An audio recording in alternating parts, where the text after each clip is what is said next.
Council meeting for December 17th, and I'll start off with a little bit of a roll call. We got Rob, Rick, here. We got Kathleen, here.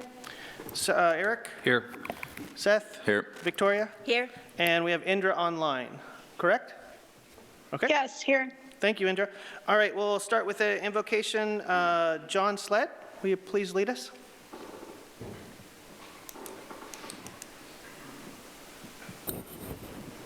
Let's pray.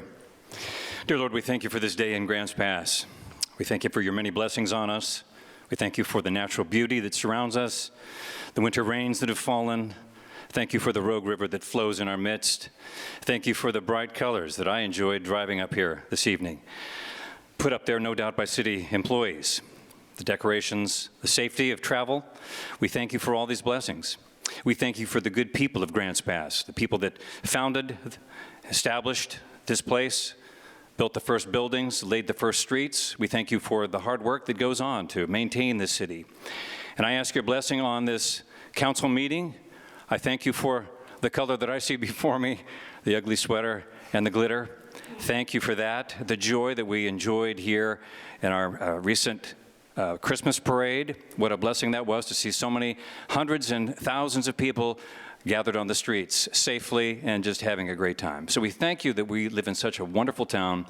Lord, we ask that this council of this board of counselors would have the wisdom they need to make wise decisions, to keep our streets safe, to contribute to happy homes, safe parks, and just to conduct the business of the city. Thank you for the employees that they manage, and just help them to make the best possible decisions and to have great unity among themselves. We ask in the name of Jesus. Amen. Amen. And if you could all please rise and join us in the flag salute. Remove your caps if you have them. I pledge allegiance to the flag of the United States of America and to the republic for which it stands, one nation, under God, indivisible, with liberty and justice for all. Perfect, thank you. So this is actually our last public meeting of the year, and so I thought I'd be a little festive and, wear my beautiful sweater. This is my ode to Arizona, where I spent a lot of my life, and then I got the elf next to me. Hopefully he won't blind you. All right, so let's get this started. First thing on the agenda is ordinance vacating the common property line tax lot 100, 300, 400, 500 maps under 30 or number 350518 DD. And I would be looking to council for a motion for title only second reading or further discussion. Going once. Rob? Yeah, I'll make a motion to pass this by title only, second reading. All right, I have a motion for reading of title only, second reading, and I got a second from Rick. Any further discussion? Seeing none, I'll go for a vote. Rob? Yes. Rick? Yes. Kathleen? No. Eric? No. Seth? Yes. And Victoria? No. And I have Indra. Yes. Okay, so I got 4 yeses and 3 noes, so it passes for second reading. An ordinance of the Council of the City of Grants Pass vacating the common property lines between tax lots 100, 300, 400, and 500 of map number 360518 DD. Thank you. All right, next council action is a resolution amending the comprehensive fee schedule for annual cost of living index adjustments and other revisions. And I'll give it over to JC for a slight presentation. Thank you, Mayor. Good evening, Mayor and Council and the public. I have a resolution amending the comprehensive fee schedule for the annual cost of living and index adjustments and some other revisions. Subject and summary, this is a resolution amends the comprehensive fee schedule effective January 1 of 2026 and to acknowledge the CPI-based annual cost of living index adjustments, and there are other minor adjustments proposed by staff. The relationship to council goals is fiscal stability. So as a background, on this Monday, December 15th, in a council workshop, further discussion on the comprehensive fee schedule provided staff with direction to bring back the original revisions proposed on December 3rd. So some of the background for people in the audience. The CPIU is what we use for the Consumer Price Index, which comes from the U.S. Bureau of Labor Statistics. Council acknowledges the comprehensive fee schedule on an annual basis. There are various ordinances and resolutions that were approved in the past that specify CPI-based adjustments to various city fees and charges to help city operating divisions keep up with the cost inflation over time.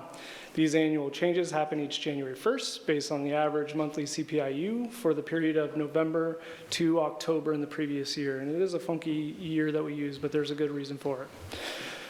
So automatic inflation adjustments are applied to all the main city utility user rates, SECs, and many but not all of the planning and engineering fees.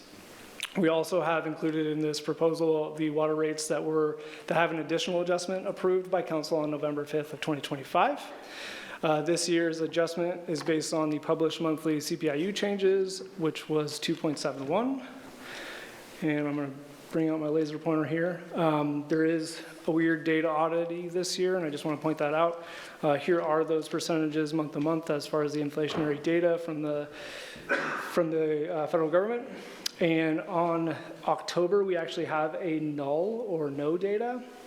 The reason why we have no data is due to the federal government shutdown. And as of today, that data is still not available, and they do not think that that data will be available. So we're going to go with an 11-month average to ensure that we put in a correct CPI for the months of data that we do have. So after the CPI adjustments, here are a list, and I'll go through them, of revisions per department. So in planning and building, on pages 6 through 8, there was a surcharge of $341 added that was applied to all type 3 and 4 land use applications. This surcharge was calculated because of the requirements outlined in Ordinance 255924, passed on March 7th of 2025. Also on pages 6 through 8, changed titles of charges to reflect in that same ordinance of 25-5924. On page 8, there is an increase to the temporary use fees based on a trend in data showing an increase in the number of hours to process these types of applications over the past 3 years. In engineering, in page 20, a stormwater calculation fee associated with new developments utilizing the city engineer to verify calculations are in conformance with the city's stormwater management manual was added. Also on page 20, updated rates on internally billed engineering fees based on current rates for those positions.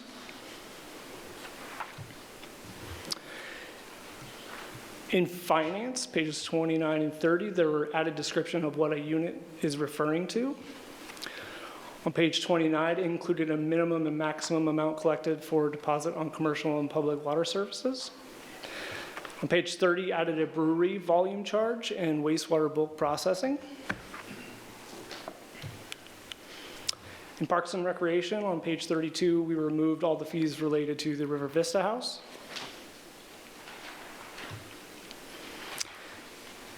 In Economic Development, on page 19, added a new section outlining the special events with the Economic Development Department.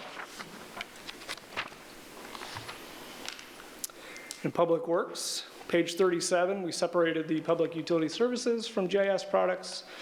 We updated utility worker rate to match the current rate of the position, and then we moved civil penalty to the end of the charges. And our call to action is tonight, and there's a potential motion on the screen, and I'll take any questions.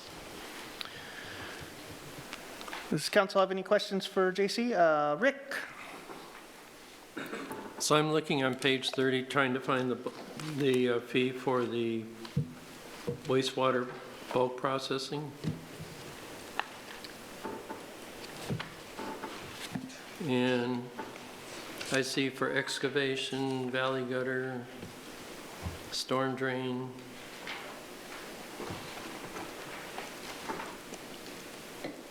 I think it's on Oh, so it's, I'm sorry, I'm a different, I'm in, okay, supplemental, thank you. Any further questions? All right, going once. All right, sorry, Jason, we have no more further questions for you. At this time, we'll open. Question? Okay, go ahead, Indra. Sorry, my voice isn't too good today. On the brewery one, is that a new one, JC? And what's that based on? Is it because we're having more breweries that we need more money? Because can you just explain that specific brewery one? Thanks, Councilor Nicholas. This is Jason, the Public Works Director. That is a new rate that was developed a couple of years ago, but we never incorporated it into the comprehensive fee schedule. And what was brought to our attention by several of the local breweries is that we base all the sewer rates on the amount of water that's running through their meter. But in the case of a brewery, a lot of that water is not running down the drain. It's actually ending up as an end product that is then shipped out of the building. And so what we did is we looked in several publications, but based on national averages, what we determined is that it's roughly, I think I want to say 58 or 60% of the water that they use ends up in the product that they sell. And so we discount their rate by that amount in recognition of water that's not going down the drain and affecting the sewer. Now, they're still charged at high strength because the water that they are discharging has a very high BOD loading for the wastewater plant, but it just helps them out a little bit and takes into account the real world that they're not discharging every gallon of water that goes through their meter. Thank you. Any further questions? All right, at this time, we'll open it up to the public for comment in regards to this topic only. And that topic is a comprehensive fee schedule for annual cost of living index adjustments and other revisions. Anybody from the audience want to speak? All right, seeing none, I'll bring it back to council for further discussion and or action.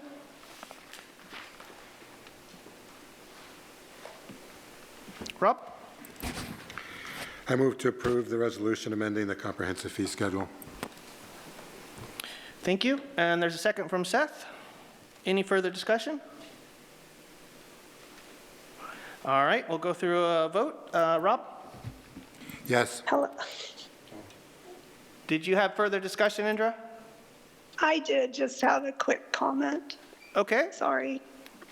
I'm sorry. I know this is so inconvenient.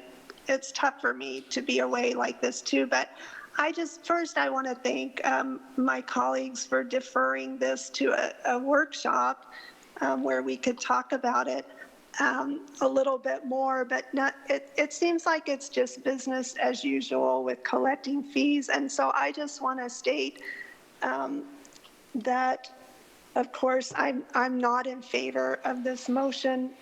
Not of course, but I just think it's ridiculous to charge more upfront for building and planning and engineering and then turn around and try to give incentives so that we can get more. I think it's detrimental to our businesses who are trying to open and expand.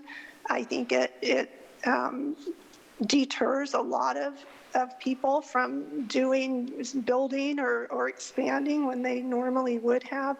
And I think it's just counterproductive in what we're doing. And I get that fees need to be adjusted and some things need to go up and there are cost of living, but I think just doing an annual boom percentage, kind of not even based on what the city is needing, like we couldn't even get an answer of how much money more this is bringing in. So I don't even know if we know that.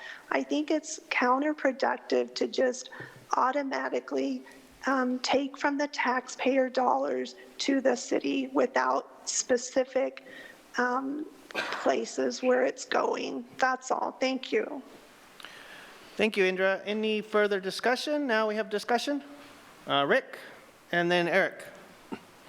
I'll be in favor of voting for this tonight because I feel financial stability is very important. One aspect I look at that the user should pay appropriate fees, not inappropriate, and not be a burden to the existing taxpayer. And anytime you have costs that you have to absorb and the income coming in doesn't cover those costs, then it goes back on the taxpayer, and I don't think that's appropriate, and that's why I think the user, or in this case, the person that's proposing the development should pay appropriate fees, not to the point it discourages them, but from being able to conduct business, but that they're not putting a burden on the existing taxpayer. Thank you. Thank you. Eric? Yeah, I just want to agree with Rick and also point out that we do have the increases here posted on the packet, so that on the supplemental here, so that's been announced. We have the increases, the increased rates up there. I know Councilor Nicholas was saying that she never saw it, but it's right there. That's all. Any further discussion? Rob? Yeah, I agree with what Rick said, and I also just going to repeat what I said on Monday when we discussed it. You know, if council were really concerned about the revenue streams coming in, I think the first place to do would be to stop spending, because we've got money that's going out on one end. To stop the revenue stream, I think, is just not really practical without cutting off spending also. And what we've done this year, council, we approved the hire of, or gave direction for the hire of 12 public safety employees. And while that sounds good to a lot of people, the bottom line is we had no revenue stream to cover that. And what council did was decide to use the reserve or ending fund balances at the end of the budget year to be able to justify paying for 12 more public safety employees. So on the one hand, we've already got our quote-unquote reserves or our ending fund balance or our excesses spent. So for us to cut it off on the supply end is kind of short-sighted unless we can find another way to fund public safety, which we haven't come up with. And so the bottom line is we need to, we can't really at this point, after we've already committed to spending the excess from the budget on 12 new public safety hires, we've got to basically continue on with the annual ritual of the CPI fee increase. If council wants to discuss different ways to fund public safety, I'm all for it. But for right now, I think this is the way that we've, the path that we've chosen. Kathleen? So I'd like JC to weigh in on that. And could you confirm what Mr. Pell is saying as far as not having the funds to pay for the increased public safety? Yeah. I believe we went through 2 workshops in August and September, and I was very strong against or recommending to not do it without some other revenue stream. And I believe council moved forward with the approval of the 12 positions with no new revenue source. But is it also not true that we have a contingency fund that can cover that? Yeah, so any contingency fund is like your savings account, right? So it's a stagnant one-time source of money. It's not an ongoing source. So the problem will be paying for those people and all of operations ongoing. Any further discussion? All right, let's go into a vote. Rob? Indra has her hand up. Okay, go ahead, Indra. Yes, I just want to be clear. I'm not saying cut off all sources of revenue at all. I'm just saying we should be more thoughtful in how we grab money from the taxpayer, and that it shouldn't be just an automatic thing every year that is expected that we do, because some years are tougher for businesses and residents than others. And so when people are not able to pay bills or losing their homes or losing their business, I mean, that might be a time when we actually look at line items. I know it's a hassle and I know it takes time, but in order to say, how can we help people? And then we all know that, as Rick said, the people using it, yes, the builders and planners and, you know, for water, I've heard, well, Walmart will pay more, like that's a great thing. Well, it's not always a great thing because we know that that trickles down always to the consumer. So it's always the consumer, just your regular people who end up paying more. So I don't think that's a great argument, but I just want to be clear that, of course, we can't cut off all revenue, but I think we really need to look at how we're collecting. Thank you. Any further discussion? Going once? Once I start this vote, I'm not going to allow any more discussion because this is kind of going in circles at this point. So last call for discussion. All right, we're going to go into a vote. Rob? Yes. Thank you. Rick? Yes. Kathleen? Yes. Eric? Yes. Seth? Yes. Victoria? Yes. Indra? No. That's 6 yeses and 1 no. Passes. Thank you. All right, next on the agenda, we have an ordinance authorizing the issuance of water revenue bonds. And I will give it back to JC for a further presentation. Thank you, Mayor. I actually have 2 items in this one presentation because it'll make a whole lot more sense, and I think it'll hopefully condense the URA's portion of the meeting tonight because they both go together. So I'm going to present all the information all at once. That way it makes more sense for everybody here on the dais, which is also the resolution of the Urban Renewal Agency, IGA, for the water treatment plant. So I do have a little bit of background, and then I'll ask for a call to action. The relationship to council goals is fiscal stability, and for our infrastructure. We are right here at the finish line with this ordinance, so I just wanted to show you that this is probably one of the last things to put in place to get our water treatment plant completed. So council authorized the guaranteed maximum price on January 15th, 2025, which commenced the construction portion of the water treatment plant project, WA 6207.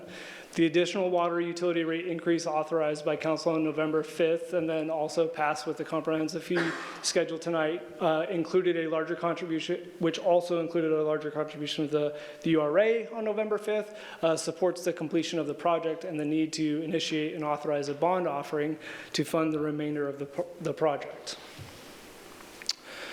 So now that construction is currently underway, the costs have been identified and proposed. The capital project will require a bond offering that provides net resources of approximately $65 million. So a revenue bond is a bond backed by specific revenue source. In this case, it'll be the water revenue bond, which would be backed by the water utility rates. The market for revenue bonds for financially sound municipalities and utilities has been very competitive to full faith and credit bonds in recent years, making a revenue bond the most attractive bond financing structure for the major city utility capital projects such as this one. There is a proposed intergovernmental agreement, or IGA, with the Grants Pass Urban Renewal Agency, which would financially commit as a financial commitment is an important aspect as to the decision for the revenue bonds as well. So in the URA plan, there is a support the $56 million project of replacing the water treatment plant.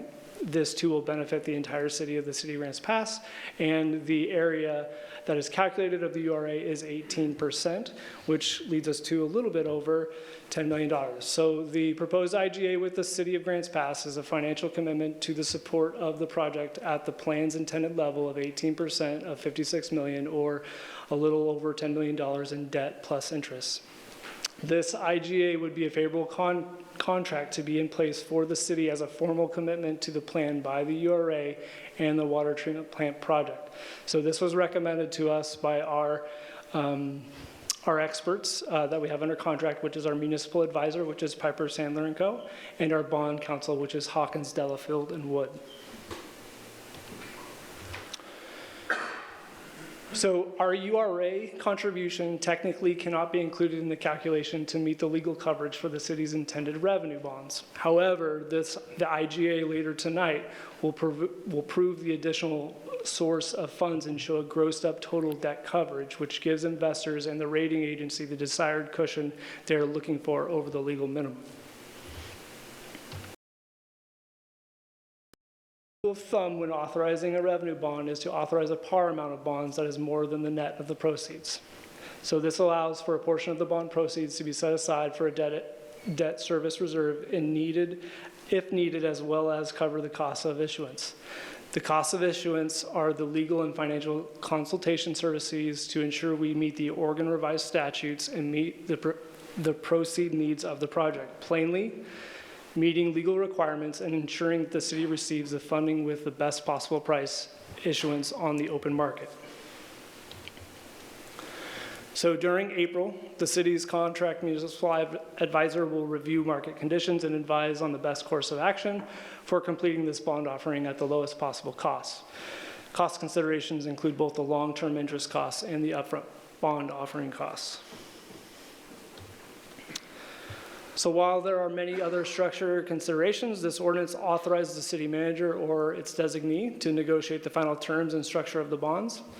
So as a staff, we will work with the city's municipal advisor to structure the bonds in a manner that provides the necessary project resources at the lowest total interest costs. So this does take several months to complete and to close a municipal bond offering. This instance is a little bit more complicated due to the parity requirement from previous debt contracts, which we have 5 with Oregon Business Development Department for loans that have current stake in the water revenues supporting their debt service. And the reason why we have 5 is they were very generous with us, and we have 1% interest rates on those loans that we do have with them. After this ordinance is approved and effective, staff will work with the city's municipal advisor and bond counsel to draft the necessary bond documents. And there was a draft of this document included in the packet. There will be a competitive process to hire an underwriter to do a public sale. The city's municipal advisor will also help with these next steps in the bond issuance process. So the final interest rate based on market conditions cannot be precisely predicted until the time of sale. The payments over time for this specific issue are estimated to be over a 30-year payback period. So one of the key components to think about, foregoing issuing bonds at this point may cause a delay in construction and or force a contractual obligation payment to contractors for potential losses for project delays and or cancellation based on the GMP and the contracts we've already signed for construction. And so our call to action is tonight. There's potential motions up there for the first and second reading, and with that, I'll take any questions. Any questions from council for JC? Rick? Thank you, JC. I was wondering if you could help explain what I view the whole cost for the water treatment plant as 3 components. One is the $65 million bond we're talking about tonight, the URA funding and other funding. And then there's some chance the FEMA grant we were asking for before is in litigation, and if that were to return, is that the other money? I'll defer part of this answer to Jason, but no, we've been building up funds over time for the last several years, and so part of that is city cash, but I'll let him answer the BRIC grant, I think is what you're referencing. Yeah, JC is 100% correct. The other source of funds is the cash on hand that we have been building up over the last 10 years since the rate structure change. In regards to BRIC, the courts did rule that those dollars were canceled illegitimately. However, my brief conversations with Oregon Emergency Management, who would be administering those funds, is that they have heard already that FEMA will be appealing that decision. So this could be still tied up in court for years. We cannot bank on those funds coming through. What we can do is continue to move forward, and then if they do, we can adjust all of those rates or pay off loans or find a way to utilize them. But at this juncture, I don't think we can continue to wait. Okay, thank you for that clarification.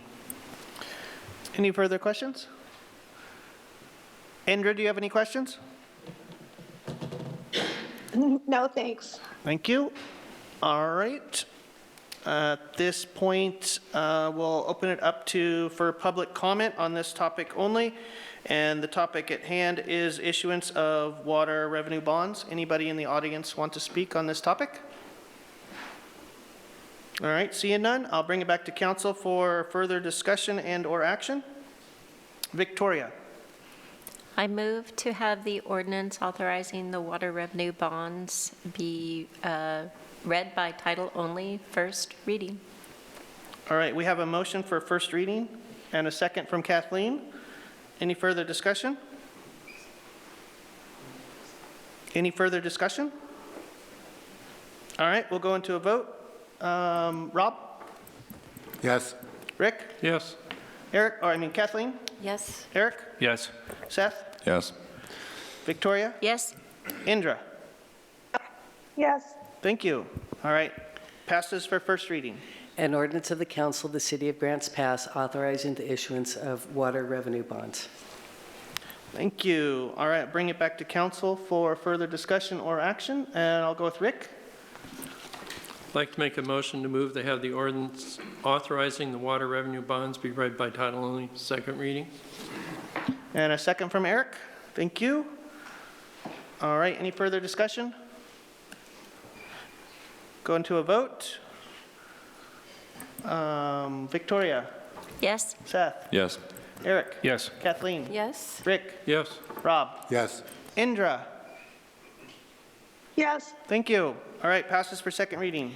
An ordinance of the council of the city of Grants Pass authorizing the issuance of water revenue bonds. Thank you.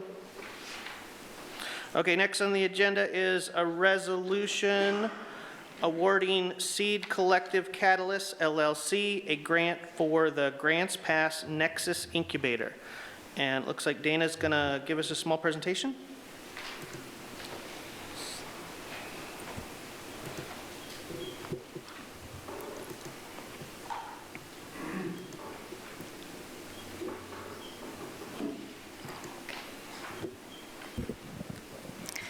Thank you. Good evening, Mayor, Council, members of the public. I am presenting a resolution on the Business Incubator grant request. This resolution would authorize a payment for a grant in the amount of $80,050 over 2 years for startup costs for a business incubator and innovation space in downtown Grants Pass. And it relates to the council goals of economic growth. In 2016, the Business Incubator was included as Project 10 in the Urban Renewal Plan, and in 2017, the council created the Land and Building Project LB 6344, which was the Business Innovation Hub, and the purpose was to assist with the development of a business incubator and provide opportunity for entrepreneurs and startups in Grants Pass, supporting their processing and creation there.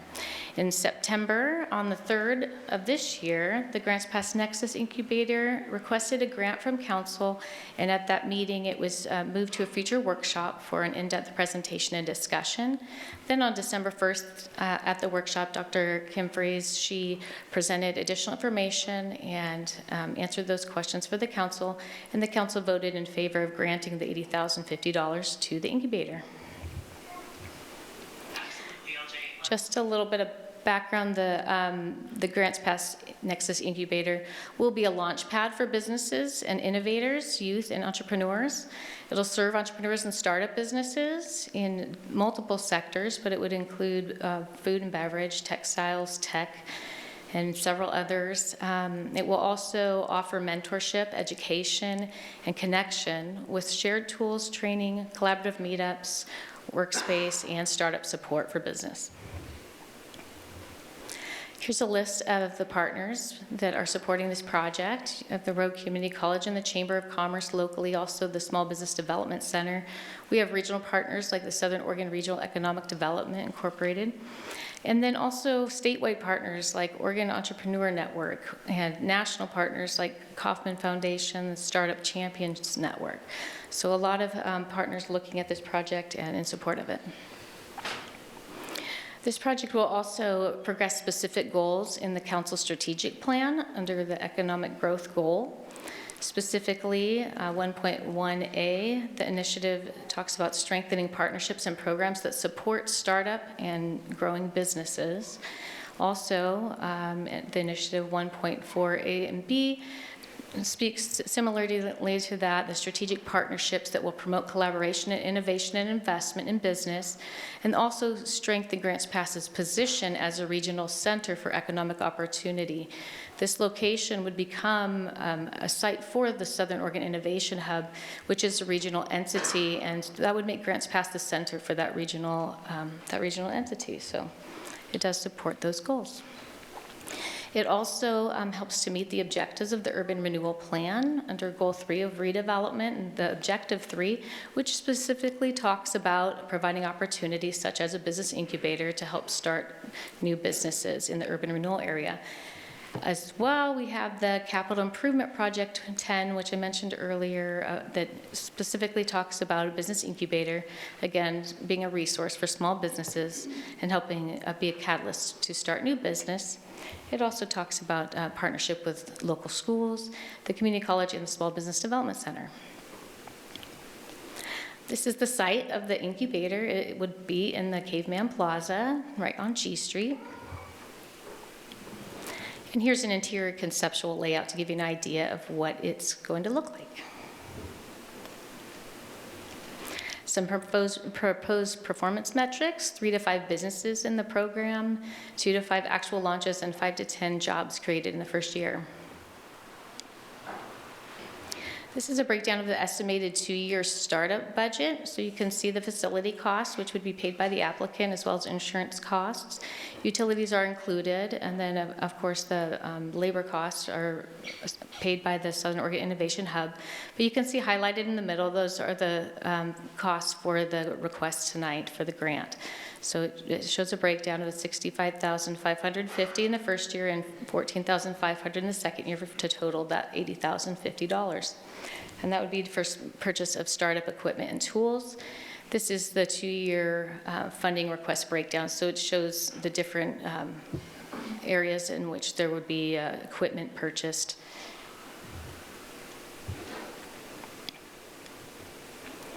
The cost implications, our revenue source is in the FY26 capital budget under LB 6344, which is the Business Innovation Hub. Capital improvements and hard costs are eligible expenses. When you look here at the table, you can see what is available in that project right now is just over $180,000. The current request is for $80,050, and then the remaining would be then just over $100,000 in that project. So the call to action tonight is the December 17th, and it is at council discretion. You can approve the grant request for $80,050. You can modify the grant, deny the grant, and here is a motion for you. I'm also available for questions. The applicant is also here as well if you have additional questions. Thank you. Bring back to council. Is there any questions? Rick? Thank you, Dana. I'm always in favor of seeing new business come in and starting, and I think it's really an advantage when the city can endorse something like this. The question I have, a lot of new businesses don't fail. They fail in the first few years. So if you could go to slide 12. On the commercial kitchen up above for $37,000, in that instance, is there any, I would say, mechanism or procedure that's ever used where the city could actually still own that equipment even though we're funding this business? So if the business did not succeed in 5 years, we would have some return, or is that very uncommon? I don't know that that's common. I'm not. It's something I guess we could consider in an agreement of some kind? I don't know if we want to consider, I'm just throwing it out there. Thank you. Any further questions?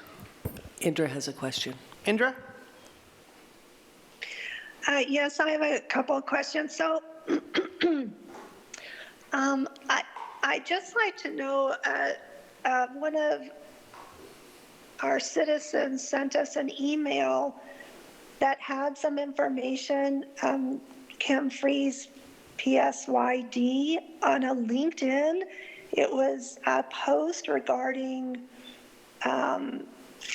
how you move through the world. I just want to know if that is, did you write that? I would speak on it, but I don't want to speak on it if you didn't actually write that, Dr. Freeze. It talks about a mental derail. Are you familiar with that post? Did you make that? Are you, Kim, do you want to respond to that, or are you not even understanding what that is? Not understanding. Okay. She's not acknowledging that she understands what that is, so I don't know if she can answer your question, Indra. Okay, well, Your second question? I'll speak to it during discussion. I just wanted to make sure she actually wrote it before I spoke to it, but I guess that's the only way. I had another question. So on in the packet, I don't have it in front of me, 121, there's a page on demographics served. And the demographics served talks about the city, but also Rogue River, parts of Josephine County, and parts of Jackson County that will be served. So my question is, if you're asking for money from the city, that is going to be to support areas also that are not even, that are outside of our city. Is that correct? And have you asked for funds from those other places? That's a direct question to the applicant. Are you? Yes, it is. Are you wanting to respond? Or maybe if Dana knows, I guess, too. I guess I would just speak that it is a regional hub. It is, it's going to be located in Grants Pass and going to be putting Grants Pass at the center of our region, Josephine and Jackson County, for innovation. Okay, so our city dollars would be going to Jackson County residents as well, is what you're saying. Along with that, you are... I actually don't interpret it that way. I interpret it that your service window would not exclude people from outside Grants Pass, but the Innovation Hub is located and serving Grants Pass, but you're not excluding surrounding areas like Josephine County, which touches us and which envelops us, as well as Rogue River, which is actually included in Grants Pass, some of Grants Pass's demographics. So that's the way I would interpret it, Indra. Okay, are you speaking for her? No, I've asked the applicant if she wants to respond to that, and I'm not getting a response. So Dana has responded to you, and I just told you what my interpretation was. Okay, I can't see. It's hard without looking at body language, but I guess what I said was the city would give the money, but then it would service. The city tax dollars come from residents of the city of Grants Pass, but those would also then serve residents outside of our city. Correct? I mean, that's what I understand. You want to weigh in on that interpretation, Dana? I mean, I do think that it would serve, primarily serve Grants Pass, but we do have entrepreneurs and businesses all over the Rogue Valley that could benefit from the resources that will be available at this hub. Okay. Has the applicant applied to get resources from those places outside of Grants Pass as well? Do you want to answer that question, Kim? The question is have you sought financial resources in the demographics that you're proclaiming that would be available for this, like, say, Josephine County or Rogue River?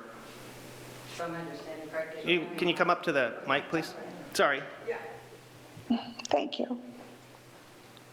So I just, Mayor and councilors, so I'm clear. You're asking me if I have solicited funds and support from other agencies outside of Grants Pass. Is I that believe correct? that's Indra's question. Is that correct? Yes, because when I read the demographics served, it's not just the city, it's regional is what it seems like. I'm just trying to get an answer to that. So to answer a question, no, I have not sought outside funds. Through my work at SOIH, I do work with other regions, Jackson and Josephine County, but the GP Nexus Incubator, as Dana shared, is to be located and serve our Grants Pass community. It wouldn't be right to close a facility to other people if they so desire to use it, but it would be primarily in Jackson or in Grants Pass. Okay, thank you. And then your job with So Ready is also to build an ecosystem. I forget what it's called, something ecosystem. It sounds like your job with So Ready is a lot of what you're proposing to do with your private business. Am I right on that? And would you still be working at So Ready? Or would those two, would that kind of combine together? So my primary role is through basically Business Oregon. So Ready is my employer, but they also are the fiscal manager of the grant. And so majority of my work through Southern Oregon Innovation Hub is the ecosystem building, where So Ready is an economic development agency. And so majority of my work in that role is the ecosystem building, but then this is a tough one to answer. The incubator would be a space to actually, if you've heard of placemaking, it would be a space for individuals to actually meet, because I drive in my car and I visit people in coffee shops. And so to bring this to downtown, to bring people into the downtown region, be able to serve them in person is really the goal. So it is an independent, community-based business, but it helps support the work that I'm doing and the infrastructure that I'm doing, that I'm building. And would you still be doing that with So Ready as well, going forward? Can you just clarify that a little bit? I'm not understanding the question. Would you still be doing the ecosystem building, the innovation hubs, what you do now with So Ready, the 1 million cups, you do that all as your job under So Ready, the innovation hub. Would you still be doing that as you did this incubator? So for clarification, the 1MC, that is a volunteer position for me, and I lead that 1MC myself with other collaborators. I do not specifically conduct So Ready work. So Ready is, as I shared, an economic development agency. I, through the work of the Southern Oregon Innovation Hub, which has really governed the work metrics milestones by Business Oregon. So they're two separate entities. The work that I do aligns with what So Ready offers, but it is not a part of So Ready, if that makes sense. Okay. And then just one more question. I also saw in the demographics served that there was some what I would call DEI stuff. So it's demographics served. It says women and BIPOC. Is that, which to me is discriminatory towards certain races and genders. Is that correct? That was right in the papers there. Is that your demographics of choice? Indra, what papers are you referring to?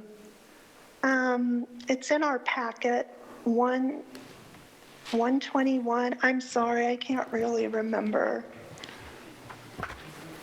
Do any counselors have their packets? I think it's 151. 151. Thank you. one? I think that's what you're talking about.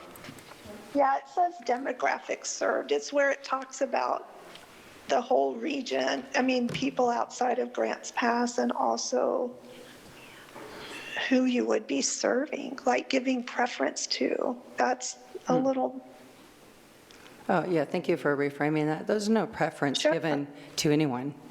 I believe sometimes that language is necessary, and because I work under the auspice of Business Oregon, there are certain requirements with the work that's being done, but I would not ever say that it's preference. You know, anything that we do, I think we're all very aware of that, is to serve anyone and everyone. So that's the goal of the work. Okay, well, okay, that's not what it says to me in there, and that, so what's in the packet is what you wrote for the city council, right? Not what's general information, or did you just grab that from a site, maybe? I don't know. Yeah, I'm not sure what you Okay. Part of your original application. Well, a long time ago. I need to read this.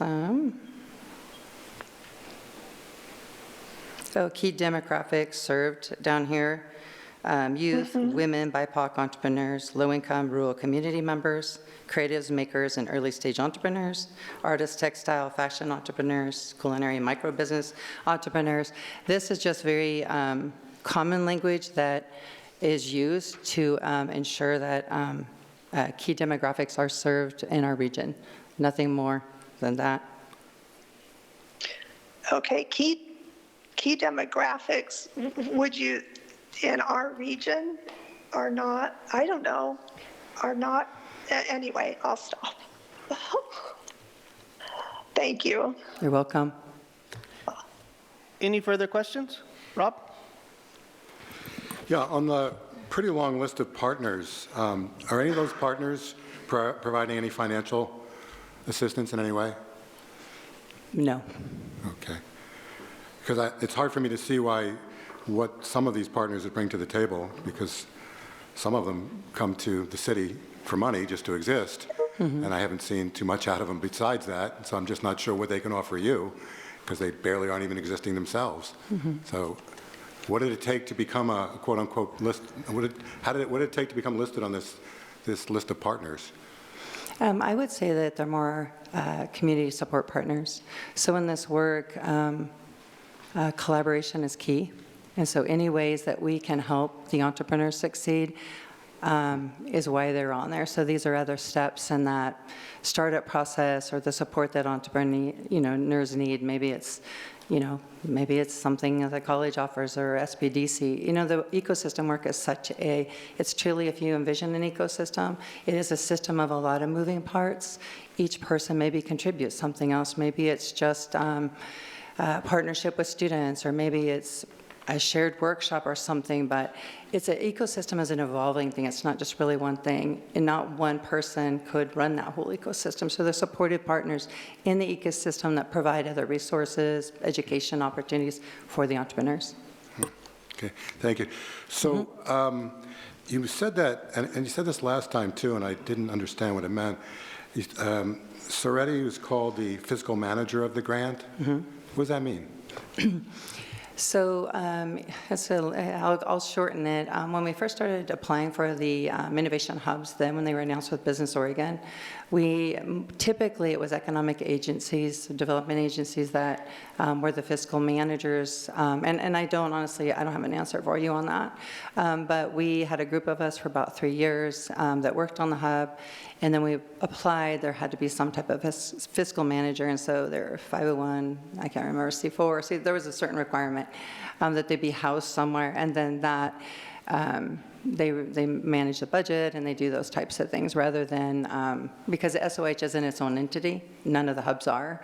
They're all supported, like the Metro Hub is supported through Portland State University, so that's just kind of the structuring. So they're just the fiscal manager. Okay, I still have absolutely no idea what that statement means, because it doesn't seem like quite frankly. Yeah. But when you say that they're the fiscal manager, but the fact is, you're not a nonprofit, You seem to be an LLC, you're a private entrepreneur, and yet somehow there's going to be a nonprofit. Soretti is somehow called your fiscal manager, but you can't define exactly how that is. So I'm completely confused as to exactly who's responsible for the money and carrying this out. And, which leads to a second question. I haven't seen any metrics here at all as far as when you would think that you'd be open, when you would be mentoring people, when you would have equipment up and running, when you would have a kitchen available. There's no metrics whatsoever. This is essentially pretty much a blank check with no recourse. Rick talked about possible recourse of having some kind of lien on fiscal assets or something like that, but none of that's been offered or talked about. So I don't understand when you use the word, it already sounds like a kind of an official organization that we can trust because they've been around. I'm not saying that you're untrustworthy, I'm just saying that they've been around, we know the word. But the fact is, we don't even know what responsibility they have, or even what the relationship is here, whether they are responsible in some way.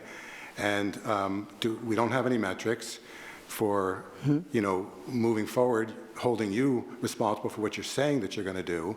So I'm really not sure here who actually is other than the city, or the taxpayers, I should say, not the city, the taxpayers who are funding this. I'm not really sure who's holding the bag here if we were to write you the check. So may I ask, when you mentioned Soretti, Soretti is, separate from, this endeavor that I'm taking on. So I'm asking just for a little bit of clarity for you. Was Soretti, SOH is a completely separate entity, unrelated to this startup? So I'm just asking you what is it you're looking for from me? I'm sorry that maybe I confused you or something, but again, you mentioned it last time, you mentioned it this time, that they're the fiscal manager. It just sounds like they are involved in some authoritative or some relatively important way with either oversight or monitoring or making sure metrics are hit or something. I don't know. But, that's why I'm asking. So that's the question I'm asking. What role are they playing, and what are they in any way, shape, or form guaranteeing that you're going to fulfill what what you've promised here, or is that just words? Because I don't get the relationship. Okay, let me answer the best that I can. Southern Oregon Innovation Hub is completely separate from the work that I am doing. Southern Oregon Innovation Hub, I have metrics and milestones that I meet with Business Oregon. Soretti is the holder of the funds and work with me. I do all the reporting. I manage everything. They are the holders of the funds and the budget. What's that? I'm sorry, it's the holder of what funds? What funds are we talking about? For Southern Oregon Innovation Hub, which is a completely separate entity from what I'm presenting on tonight, completely different. I'm sorry, I don't want to interrupt you, but I also want to make it easier for you to answer me. Yeah. Because I'm not talking about anything else other than the grant that the city would give you, and somehow you've mentioned that Soretti is the fiscal manager of this grant. Okay, well, that was said tonight. Okay, all right, maybe I heard wrong. What role are they playing, and is there anybody who's actually overseeing that you're actually going to fulfill this grant? So you are speaking to the Grants Pass Nexus Incubator, the funding from the city for the $80,050. Who would hold me accountable and who would oversee that grant? Is that correct? So it's, as Dana shared, it's a reimbursable grant, so I would only have access to funds when I was buying equipment, correct? And so I would be responsible for the grant, for all of the work in the space, just like any other business owner would. That would be my responsibility. That would have nothing to do with Soretti. That would be up to me to manage, which I have managed many grants in my lifetime, very familiar with managing grants and running businesses. So does that answer it more clearly? It does answer my question. I guess I'm just wondering why Soretti was called the fiscal manager of the grant if they really have nothing to do with what's going to happen with Grants Pass taxpayer dollars on this issue. It doesn't seem like they're relevant at all to this discussion. But I guess that's enough of an answer there, I guess. Every time I read about this, I'm curious as to what the word, and I'd be shocked if fellow counselors understand what this word means. What does nexus mean? What is that? Why is that in the title of this subject? It's a story, a little long story, but I will go short. It was just a word that we utilized when we envisioned a space like this. It's nothing more than that, just a word that we talked about 3 or 4 years ago when we envisioned this project. No meaning, no nothing but. So we brought it forward. So it doesn't have, yeah. It's kind of an ambiguous word, but yeah, just something we carried forward. That's all for now. Thank you. Any further questions, Rick? Dr. Freeze, on your budget here, the largest item is $37,000 for new kitchen equipment. Did you explore renting or leasing or lease to buy? Yeah, thank you for that question. Yes, I did. I've actually been working with OMAP a little bit in Oregon Department. OMAP is Oregon Manufacturing Extension Partnership. And I've been working with ODA quite a bit. So I have looked for, different avenues on that. The leasing is a little bit challenging, but there are some really great sites. So I am still perusing different options for equipment, but the leasing is just a little bit challenging. Okay, thank you. Thank you. And Google tells me that the definition of nexus says central connection, link, or core. So Thank you. realistically, it's the center, right? Correct. Any further questions? Indra, do you have any more questions? Thank you. Thank you, Kim. No, I Thank you, lost Dave. for a while. I'm back. Okay. At this moment in time, you guys can sit. Thank you. We will open this topic up for public comment. Does anybody in the audience want to weigh in on this topic of awarding a Seed Collective Catalyst LLC a grant for Grants Pass Nexus Incubator? Please come to the podium and state your name, and you have 2 minutes to comment. Thank you. Good evening, Council. My name is Claudia. You've heard me speak as a small business owner, and now I'm here because I truly believe in this project. I want to start by acknowledging something I've heard clearly from you guys many times, the desire to better support small businesses and explore a small business task force. That matters, and we're here to partner and not to compete. But there is a real gap that many of us small business owners feel between local government and their daily reality. They often feel unsupported or unsure where to turn, not because the city doesn't care, but because the access feels distant. This hub is designed to bridge that gap. It creates a place where entrepreneurs feel connected to tools, to mentors, and to the city itself. It also creates a space where the council can hear directly from people who would never otherwise walk into this room. And most importantly, it's already working. You can see tonight in the people who showed up, people who normally wouldn't come to council meetings, people who felt supported, invited, and seen enough to be here. I want to be clear about something else. From the beginning, this hub was always meant to be a multi-sector, multi-discipline space, an industrial kitchen, a makerspace, a tech workspace, and a business mentorship under one roof. We provide production, space, workforce training, and hands-on business support, the infrastructure that turns ideas into jobs. And that matters because the ultimate goal of urban renewal is not just revitalizing buildings, it's keeping our people here.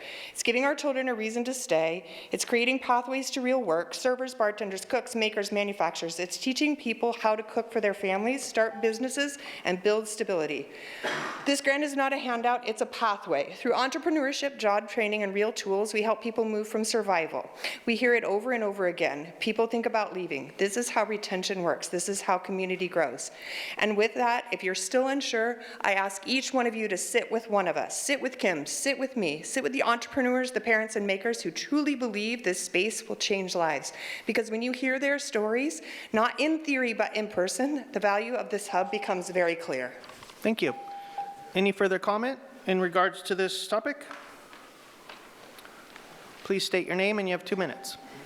Thank you. Hi, council members, mayor, city manager. My name is Alina Folks, and I'm a single mother entrepreneur, and I moved here to Grants Pass in May, and I'm excited about what the hub would potentially do for this community, including for myself and other other women, other entrepreneurs here in this community. And the hub is a multi-sector, multi-discipline space, an industrial kitchen, a maker space, a tech workspace, and business mentorship under one roof. And I've been attending 1MC at the Hive since arriving here in town, and it is such a beautiful meeting space to have so much mentorship and community as an entrepreneur, to feel enabled to build a business here in Grants Pass, and that's what this hub will do. And Kim is exactly the right person to build it, because I see her leadership day in and day out at this meeting that happens, and I'm just so thankful for her as I build my business here. And I wasn't planning on staying here, but now I am, because of this community, because of how amazing these people are in this room with their entrepreneurship initiative and all of that value they're providing for this community. Thank you. Thank you. Any further public comment in regards to this topic? Come on up, state your name, and you have 2 minutes, sir.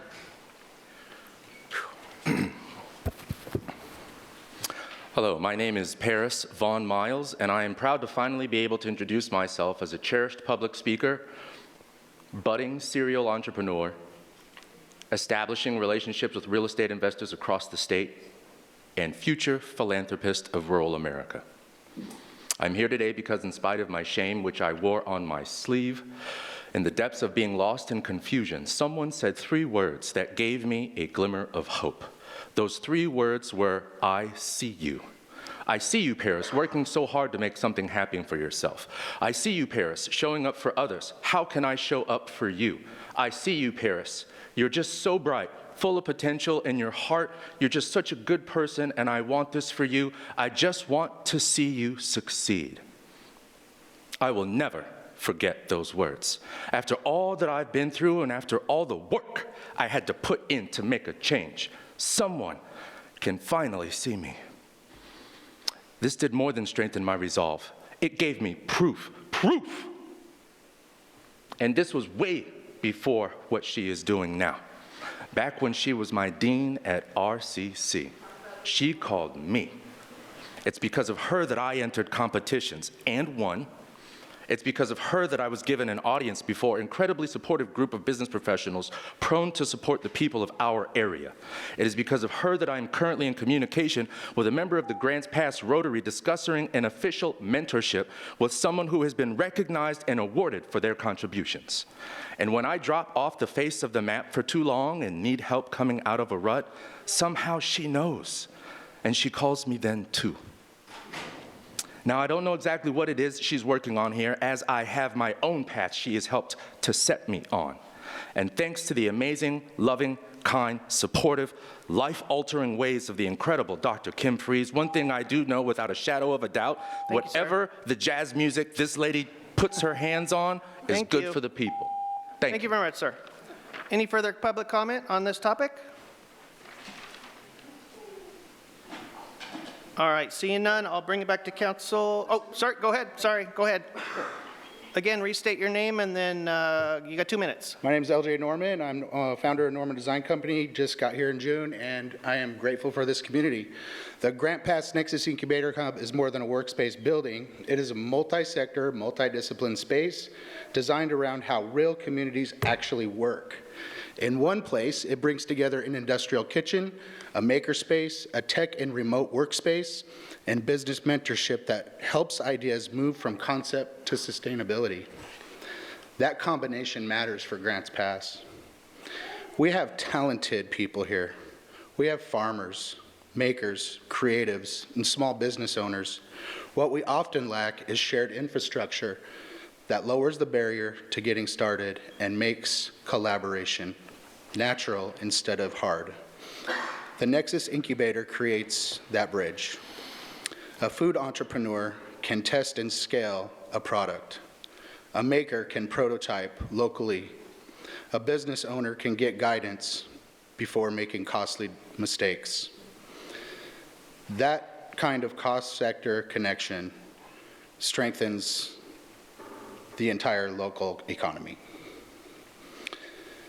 This is exactly the kind of investment that helps a community grow from the inside out. It supports entrepreneurship, workforce development, and resilience at the same time. And leadership is critical.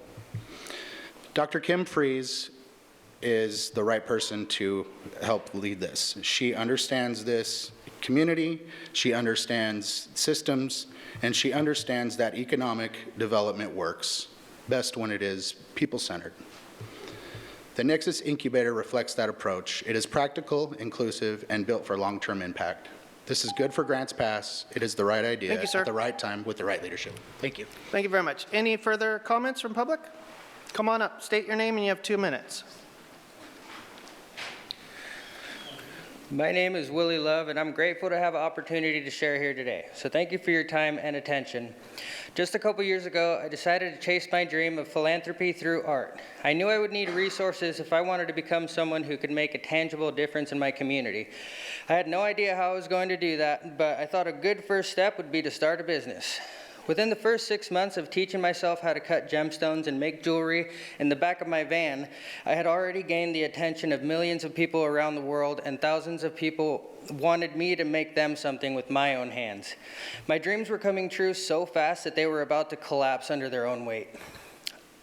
I thought I would have years to learn as I go, but I found myself in a situation where I needed to learn how to run a high-demand business like yesterday.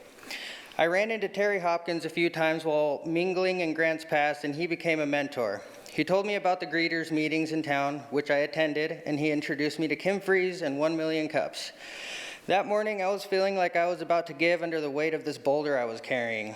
Then suddenly, the load was being shouldered at my side by people stronger than me, and I knew that that boulder would be placed as a cornerstone to the future I wanted to build.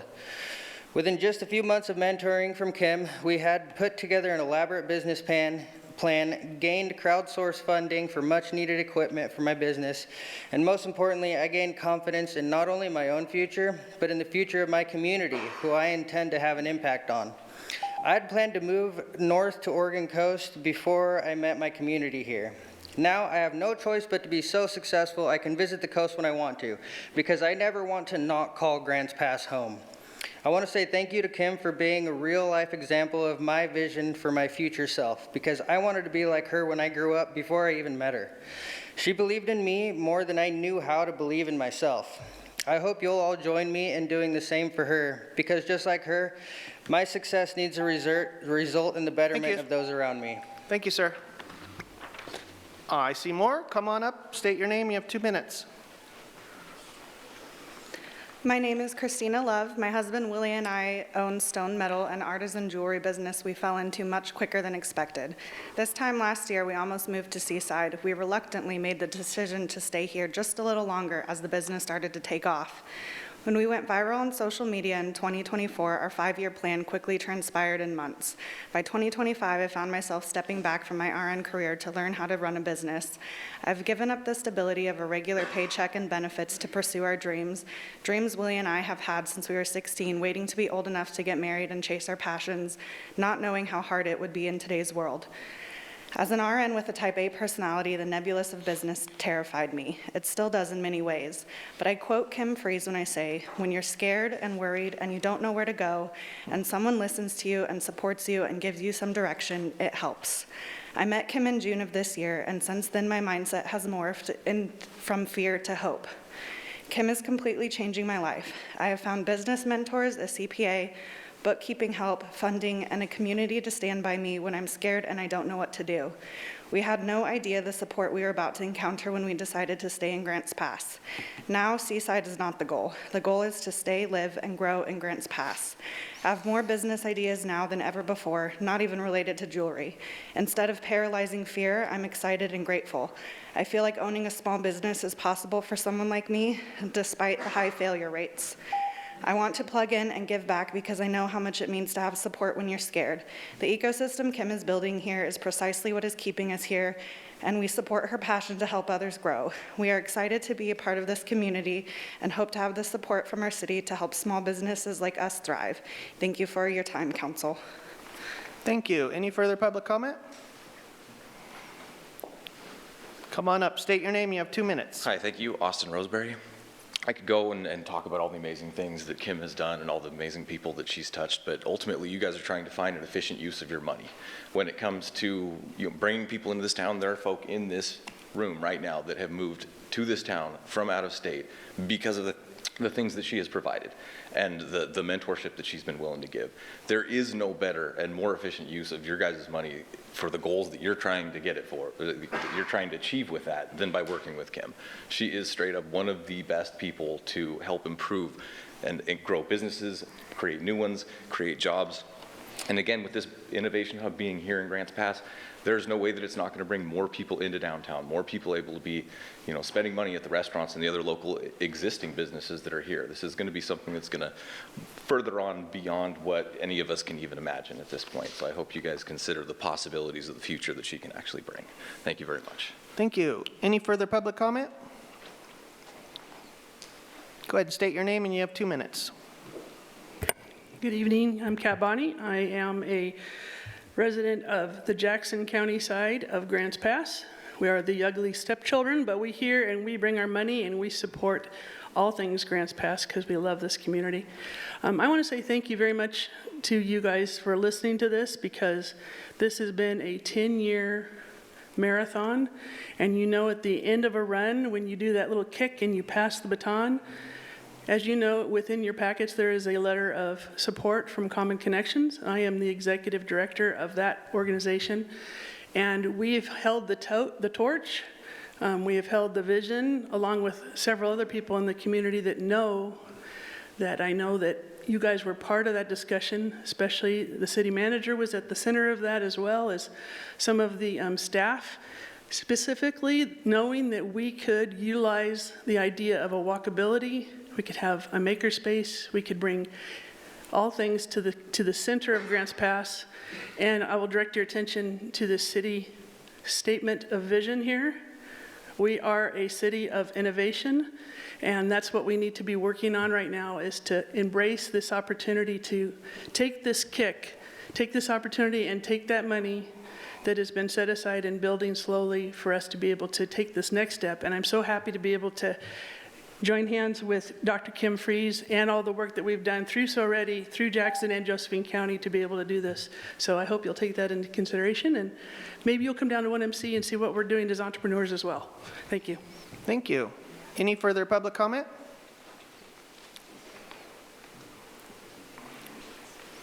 Go ahead and state your name and you have 2 minutes. Lance Colburn. I can't wrap my head around the irony of there are people in our county that pay taxes to the city, so the people who are in the county are ultimately tied to the city. And at some point when we want to talk about money and funds and where it should go and how it should be, I always find it ironic that the government says we need our 3%, guaranteed, every year. Because my cruiser, paid by the city, needs to have an increase. Because my firearm that I paid for one time ultimately needs more money. Because the people in our county that build empires in small, short amount of time are the ones that will spend that money in the empire, so the government has the money to tell us how and what to do. This isn't a personal attack on anybody. It's just the fact that sometimes it seems ironic to me that we fight so hard as business owners in our town to have some support from the municipality in which we pay to tell us no. Please take that into account while you think and contemplate whether this should go. Dr. Fries has been nothing but a wonderful asset to this community. I wish I had something like this when I started my business and moved here. Thank you. Thank you. Any further comments? State your name, you have 2 minutes. Hi, I'm Peter Kraus, a local business entrepreneur that has been helped by Kim Freeze immensely. I just have more testimonies for people that couldn't be here, and they all say the same thing. Kim has helped in every which way and help grow these businesses and stuff, and I just, this is going to be a great thing for everyone. She has helped me so much. I'm horrible at public speaking, so this is something right now. So she'll be proud of me right now. Kim, you proud? But she has helped. I mean, I've been about a year now, and I'm the same thing. Don't know what I'm doing, but she's helping, and I know I can have, not stand up in front of people and tell them what to do, but I can talk with somebody and go, this is what I learned, and I learned it from her, going to Million Cups, going to, greeters and everything like that. So, this is just a good thing, and hope you guys see it that way. Thank you. Thank you. Any further comments? Go ahead, state your name, you have 2 minutes. My name is Rabana Lynn. I was also asked to come and speak on Dr. Kim Freeze. I would rather speak for myself as a lifelong resident of Grants Pass and let you guys know that not so long ago, I was in high school, and the number one thing my friends and I talked about was leaving. And this whole idea that she has going on is incredibly inspirational. I have younger siblings who are still in school who live here. They're involved with this. They love this. They want to stay. And I think that you guys need to understand that you want to keep your people here. You want the city to grow as much as people complain about it. This is good. Thank you. Thank you. Any further public comment?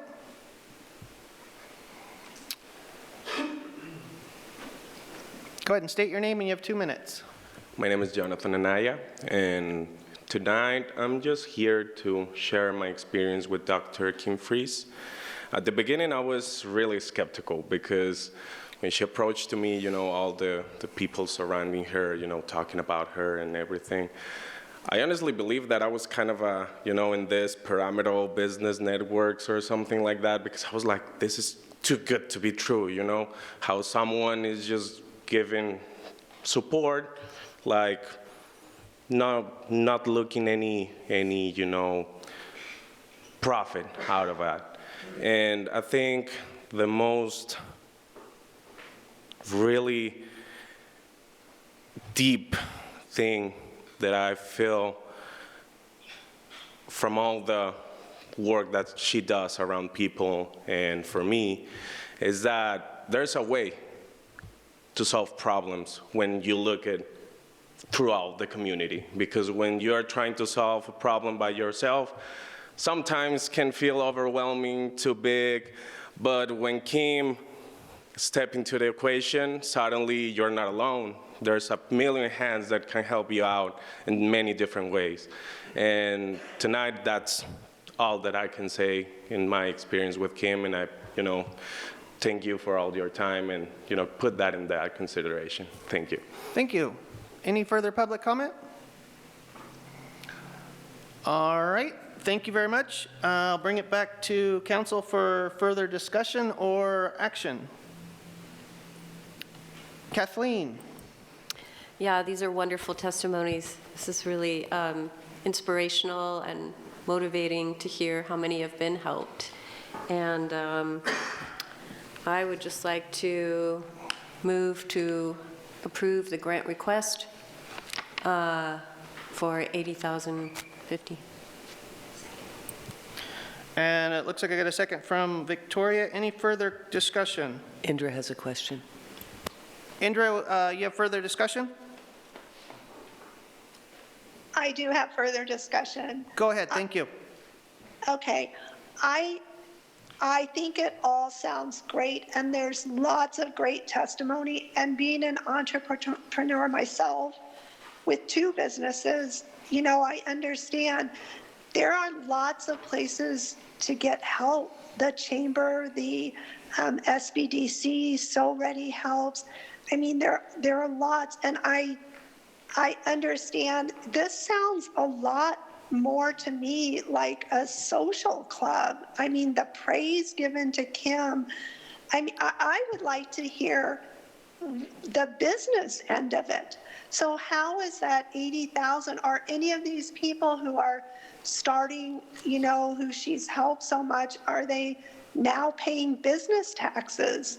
Are they paying personal property taxes? Are they increasing the revenue to the city at all? Like, I don't hear anything about that. It's like, it's almost just like, you know, a dream about how great she is and how great she's helping people, but how is it benefiting the taxpayer? So I've talked to a lot of people that don't know her and aren't starting businesses, but you know, Shirley, who will work as a bus driver for the rest of her life because she can't afford to ever retire, she doesn't want her tax money going to this social experiment that she won't even benefit from. Like a lot of tax-paying citizens in Grants Pass, and I am speaking for quite a few that I've talked to, they don't see any benefit to themselves. And they see just money going out, you know, their taxpayer money, once again, just being spent when they have nothing to say about it. So taking from hardworking people who don't happen to be entrepreneurs or know Dr. Freeze, taking their money and then giving to this private venture. It's not even it's a private business that she's going to start and hopefully, and I hope so, make money from. And she's going to make money from people who also want to start businesses, and they'll pay her to mentor or do these things. I think the idea is great, and it's a great, you know, it's great for people to reach their dreams, and I hope they do, but I just don't see this as a wise way for us to spend taxpayer dollars on. It's not up to us as city leaders to choose what businesses we want to succeed or not succeed. I just don't think that's a wise use. And so I'm not going to be for it. And then another, not only that, I really don't have confidence. It's a very feel-good thing. Like all of I've heard from these testimonials are all feel-good things, nothing concrete, nothing about how, you know, the money you've made, you've taken, how you've grown in 1 year, what was your revenue source, you know, how much did you put into it? And so I don't hear any of the actual business plan for any of these people, which would be nice. But also I'm very concerned because we did receive an email, and I'm going to go to the LinkedIn, and I'm not going to read it all, but it just does not give me confidence that this will be successful and that we'll be giving money to a viable venture, because it talks about and I'm just going to read a tiny bit. And if this isn't you, Dr. Freeze, I would like to know. That's why I was asking before. It says, here's what I've come to understand. This is a post by you on LinkedIn. When you're neurodivergent and building something that matters, the challenge isn't starting. It's staying focused, staying consistent, staying kind to yourself when your brain wants to take a detour or 12, but I've also learned that the same mind that derails the to-do list is the one that dreams up things no one else sees. So I give it space, I give it structure, I work with it, not against it, because I'm not just building a business or a brand. I'm building something that honors the way I move through the world and helps others do the same. If you're in this boat with me, you're not alone and you're not broken. You're building something brave. How do you get back on track after a mental derail? And then it just kind of repeats the same. I don't want to go through it, but I'm very concerned about giving money to this kind of, I would call it a woke project, actually. And that I'm just sharing my real concerns about it. And I don't think it's something that the taxpayers would appreciate us doing. Thank you. Thank you. Any further discussion, Rob? Yeah, Indra, thank you. I think you made a lot of really valid points. Well, yes, we got a lot of feel-good stuff in the audience tonight. I mean, we were told that this project was in part was being created, or we'd be funding it to fill downtown storefronts, or to create jobs, or increase payrolls and things of that nature. And we didn't hear a single story tonight about anybody that, you know, was working in their kitchen and now they're renting a downtown storefront.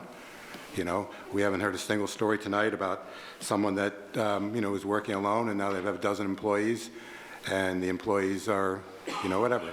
So these types of stories, not a single story came to the microphone, with stories that I would actually call, we'll say, business success, rather than some, you know, a remake of someone's self-image, which is also important. It's probably a first step, but business success was, we didn't hear anything. We didn't hear any numbers, frankly.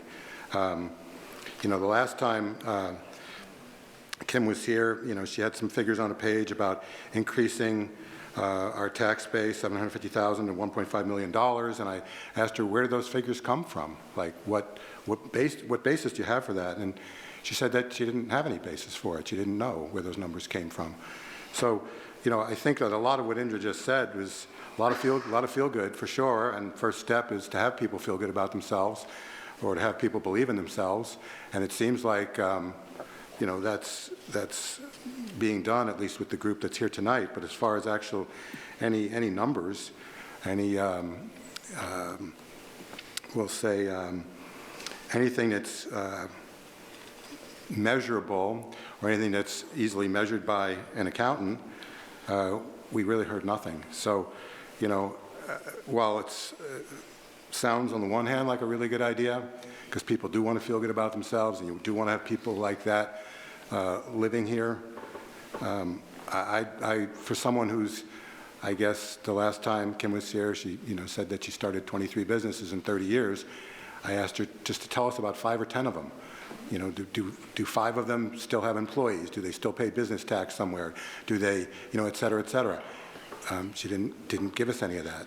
So, you know, it's, you know, I just don't have, I don't know that I have a lot of confidence that we're going to be able to take feeling good about yourself and actually making dollars out of it, and actually filling downtown storefronts and actually paying, you know, having significant payrolls or employees or anything like that. We haven't heard that tonight.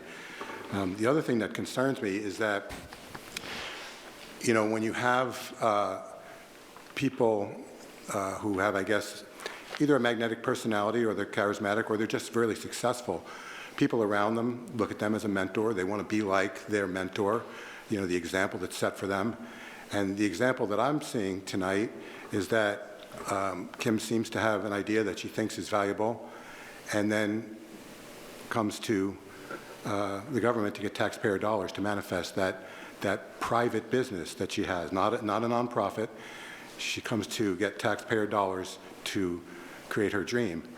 And I just wonder if that is also the lesson that her students are learning as well. We have a decent idea, and then we go out and we try to find taxpayer dollars or some way other than our own dollars to create our dream. And quite frankly, that concept for me goes against the DNA in every cell in my body, because I really don't think that going to get taxpayer dollars is a sustainable answer. I think it was much smaller before COVID. I think COVID really got people into that mindset that that's the way to go. But it's just not how I think is a sustainable way to address business. Is I think that people need to know that they've got to actually rely on themselves, and that's not necessarily the example that Kim is setting when she comes to us for 100% of her funding. If she'd had half of her funding and came in here for a match, I might feel different about it, but that's not what the paperwork showed us. For that reason, I'll be voting against it. Further discussion, I got Eric. Thank you. Businesses are leaving. Businesses are leaving Grants Pass. Businesses are leaving Oregon. Oregon is one of the worst states to have a business in, and I think I've stated that before, and everybody agrees. I think everybody knows that. From the rules and regulations that we're bombarded with here in Oregon, it's stifling business. So I can't see a better reason to approve this.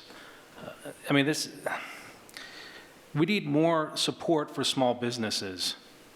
And quite frankly, I don't understand what the resistance is. I just wish that there was that much concern about funding when it came to approving Elk Island for $1.2 million. And I wish there was as much concern about that business proposition than this one that is willing to help other businesses and bring more revenue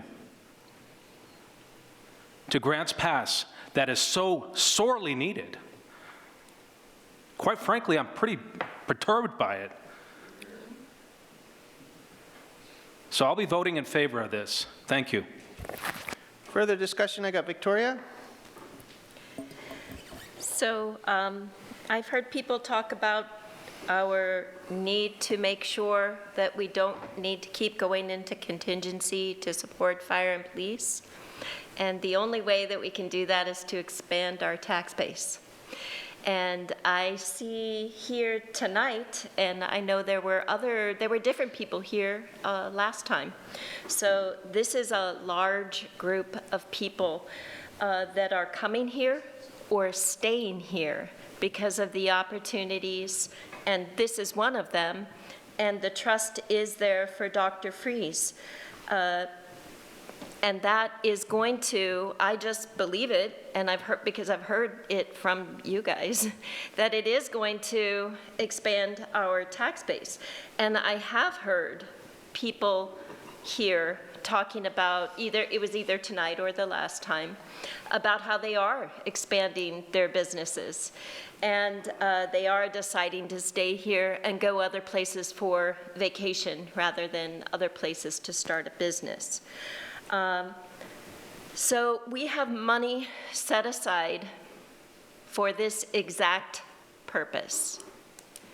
And there are so many people that are so ready to support it, and I imagine many of you are going to give back and help the new people who are going to come in. It just seems like this is the kind of thing that's going to work. What I heard read about Dr. Freeze was actually a beautiful way of talking about, every business owner, most businesses fail, and so you feel like you're just, oh my gosh, I'm going crazy, and then someone can come in and help you through it. What I heard read tonight, I thought was beautiful testimony of somebody who knows to get through that.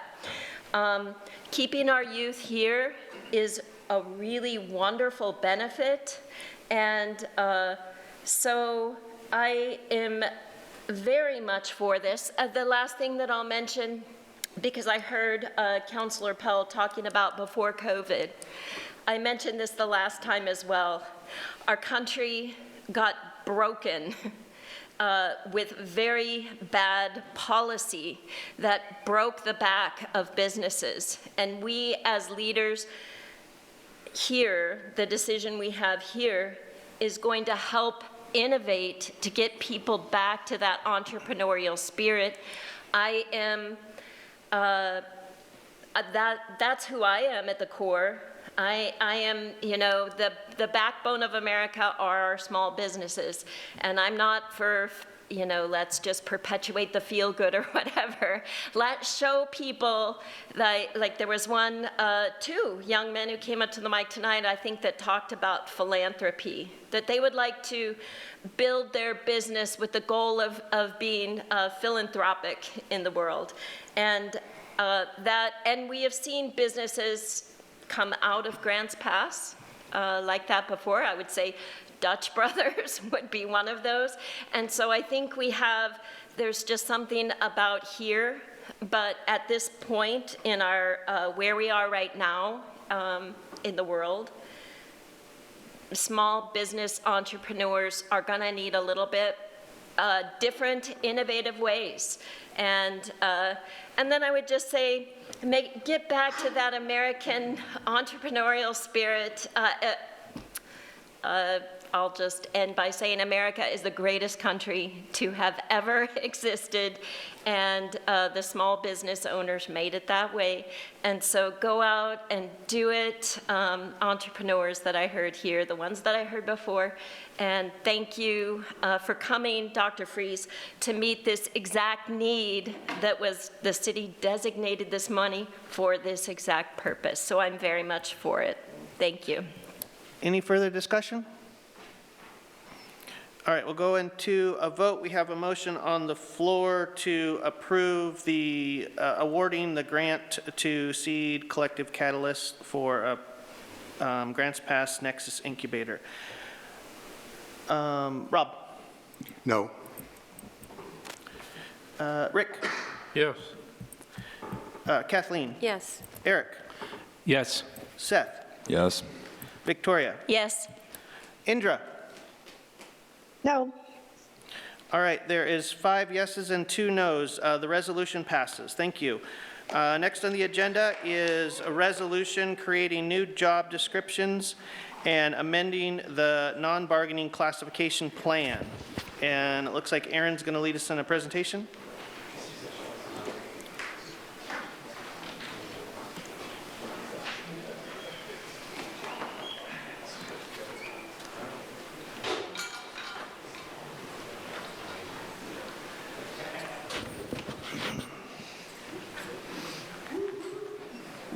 All right. Happy holidays, Mayor, Council.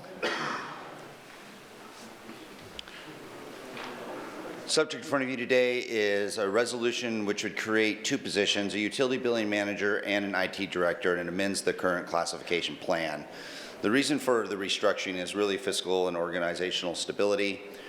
Restructuring our organization will improve our ability to ensure efficient and effective city operations to better meet the needs and expectations of our citizens. And we, every once in a while, do evaluate job descriptions and assignments, making sure that we are doing the necessary adjustments to appropriately classify employees based on the assignment of jobs throughout the organization.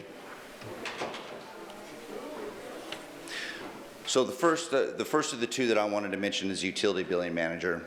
It would be changing basically from utility being supervisor to a manager. The change in duties increases the segregation of duties, which is one of the key things from an audit perspective that's important. Segregation of duties is critical to the internal control mechanisms that help prevent errors and fraud by dividing responsibilities among multiple individuals within an organization.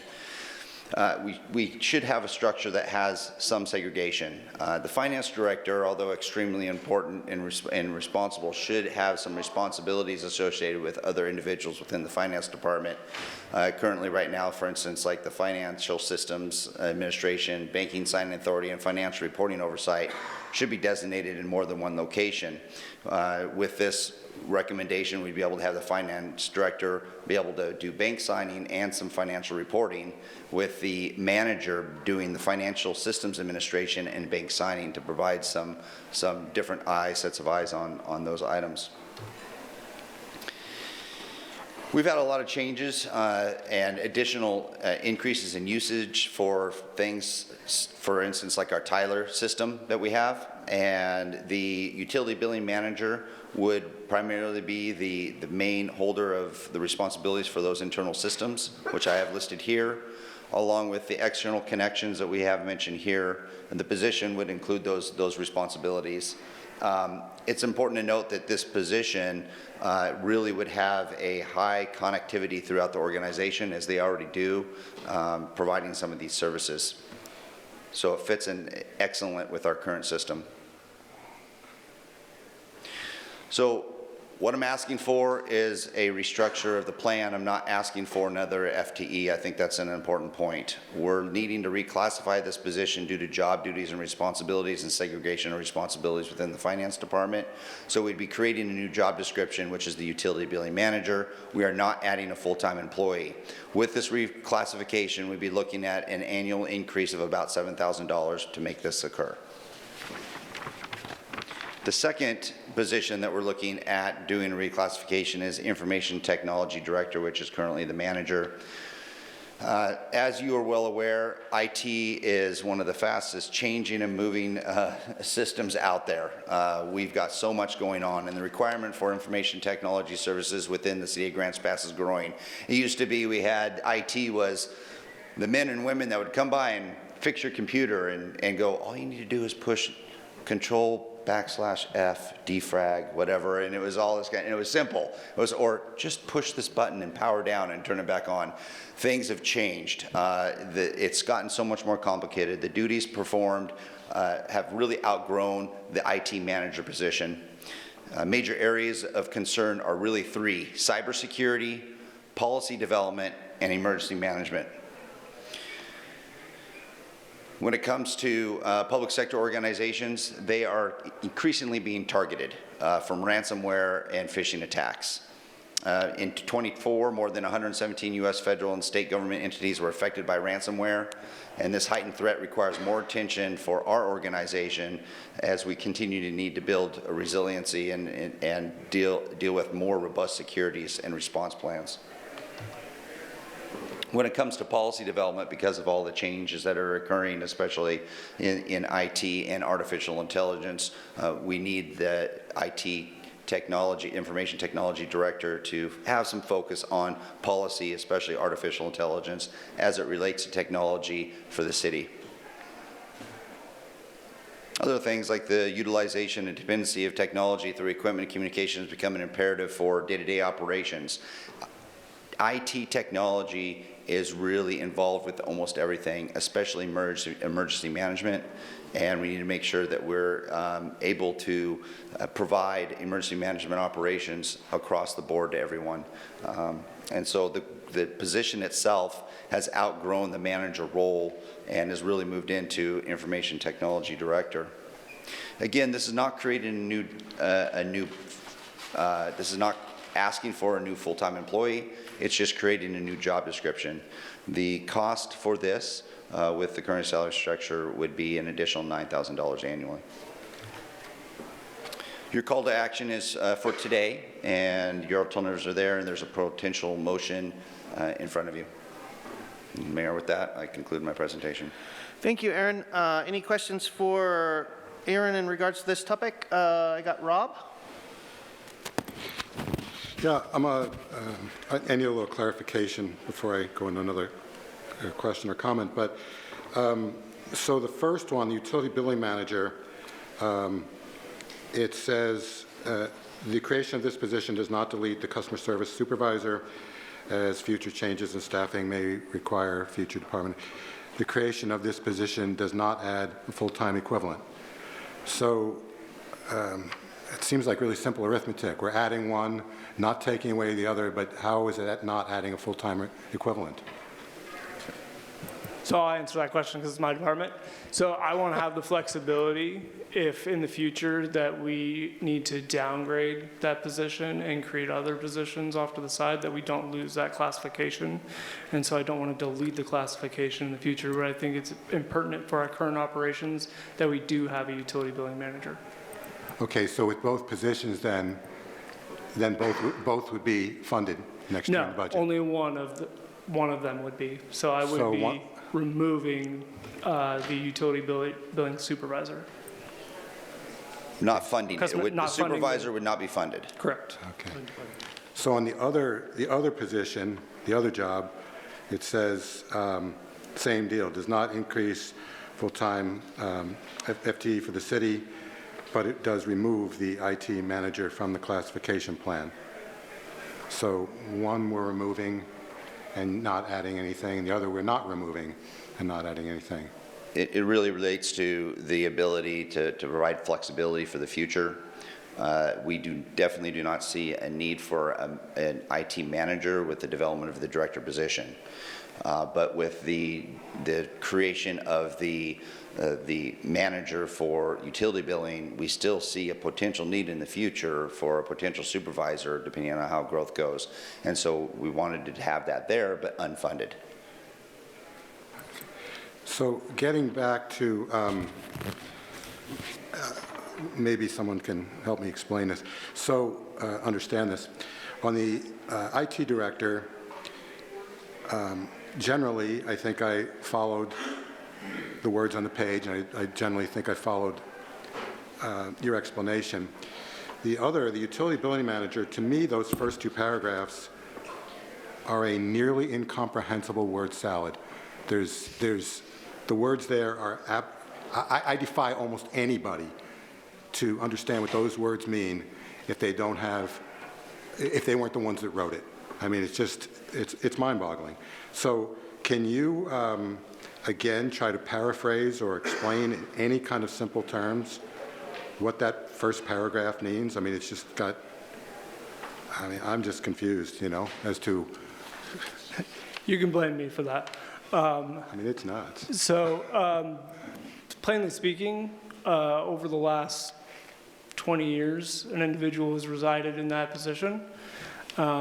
She's seen 5, 6 directors come and go, 4 supervisors above her in the accounting department come and go, and so she's stayed as the rock or the pillar of the department, so to speak, and has come and gone with the new financial software, as well as all of the new items that we've been adding recently with connectivity and payment options for the website and how people can pay online. And so it's kind of been grown into the turnover as far as what the department has seen throughout the city, and as well as keeping all of the continuity and operations going for the other facets that were listed above there, as far as timesheets, the credit cards throughout the entire operation is actually ran through our department in a whole and not parsed out into other departments to run their own credit card contracts. And so there's a lot of continuity that this position is bringing throughout the operation of the entirety of the city. And so I'm sorry there was a lot of word salad in there, so to speak, but we're trying to get the point across that this position is really vital to the operation of the city, and all of the departments depend on this position. Okay, so I understand that this is a vital position, and then for some reason we now are going to give it a different name and I guess a higher job classification. It's the same job, it's going to be the same, they're going to do the same function, but we've got to now reclassify it, because that's what it seems like to me. It's the same person is going to be doing the same job. We are adding job duties to the job, which is why we're changing the job title. It came out, and I'm going to look to Stephanie to make sure I don't say the wrong things. In the non-bargaining classification study, it came out as the individual was performing items that were not in her current classification, which is the reason for the raising of the classification. Okay, so it is the same person doing the same job, but we're going to then try to more carefully identify what we're calling her job. And recognize the additional job duties. Any further questions? Andrew, do you have any questions? Any further questions from other counselors? Yes, sorry. Can you hear me? Yeah, go ahead, Indra. So that's what it sounds like to me too, if I could get clarification. So both these positions, there are people in these positions, and it sounds like we're specifically changing the title and adjusting salary based on these individuals that are in this position. So almost like just picking them out to give them more money and move them up the ladder. Is that kind of correct? No, this is creating 2 new job positions that have additional duties attached to those job descriptions. Based on what current individuals are doing, we're recognizing that the current jobs do not adequately reflect what's being expected of a position, and the new job descriptions would better reflect those job duties. We just happen to have 2 people that are currently performing some of those, just they're performing duties that are outside of the scope of their job description currently. And this is taking formal action. Is there anyone else in the organization that can do some of those and then they stay at their current salary? My understanding is that these job descriptions are consistent with the market study. So the way that other jurisdictions also classify these same duties, that's how it was determined that it's probably better to create the new positions, because to be consistent with how others are treating these positions, we need to make sure that we're handling them appropriately. Did this come out of the consultant's work when we did the whole salary structure thing? To some extent. I think there was some recognition up front that there were some positions that need to be looked at very carefully because the job descriptions were outdated compared to what was being done. So when the consultant did her study, they filled out questionnaires, and the questionnaires identified a number of those job duties, and they took those and went, oh, in these couple of positions, we definitely need to update the job descriptions. So it was along the same lines as the market study, but it had more to do with collecting the data and using that data for a secondary purpose. Okay, did we look at all at what I suggested? Did we look at all as well? Can we divvy up the job duties so that people we already have are doing the same job, but we don't have to pay $9,000 or $7,000 more for it?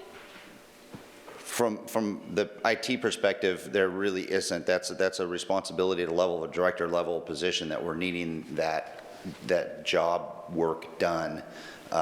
And so there isn't a way to divvy out that responsibility without potentially impacting other positions within that division or department where they may be working out of class and we would need to reclassify them.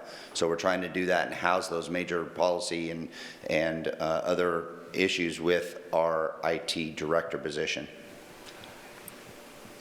Go ahead. Yeah, and I'll just allude to the first part of Aaron's presentation there about the segregation of duties. So what he was talking about is the system administration. So system administration is the back-end programming that allows and controls who has access to what. So potentially, you're right, I potentially don't have to assign those duties to her and I can have those. However, I have control of all of our bank accounts, all of our financial reporting aspects, and then I would potentially have all of our administrative rights financially in a software system. There would potentially be nothing to stop me to preventing fraud. And so by assigning these duties to another person, it creates a segregation of duties to where I am limited and cannot potentially practice fraud.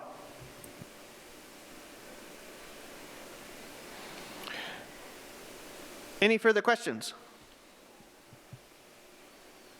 All right, seeing none, at this point in time, we will open it up to public comment in regards to this topic, which the topic is creating new job descriptions and amending the non-bargaining classification plan. Anybody from the audience want to speak on this matter? Go ahead and step up to the mic and state your name, and you have 2 minutes. Rika Brown, Grants Pass. It finally came out.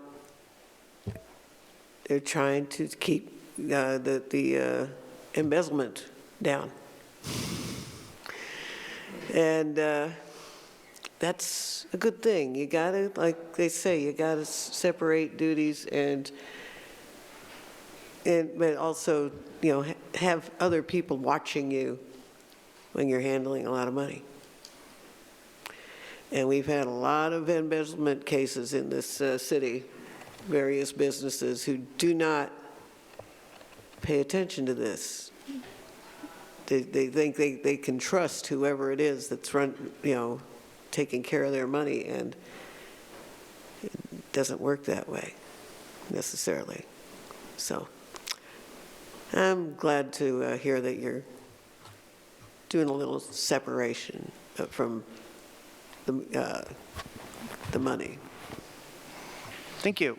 Any other public comment? All right, seeing none, I will bring it back to the council for further discussion and or action.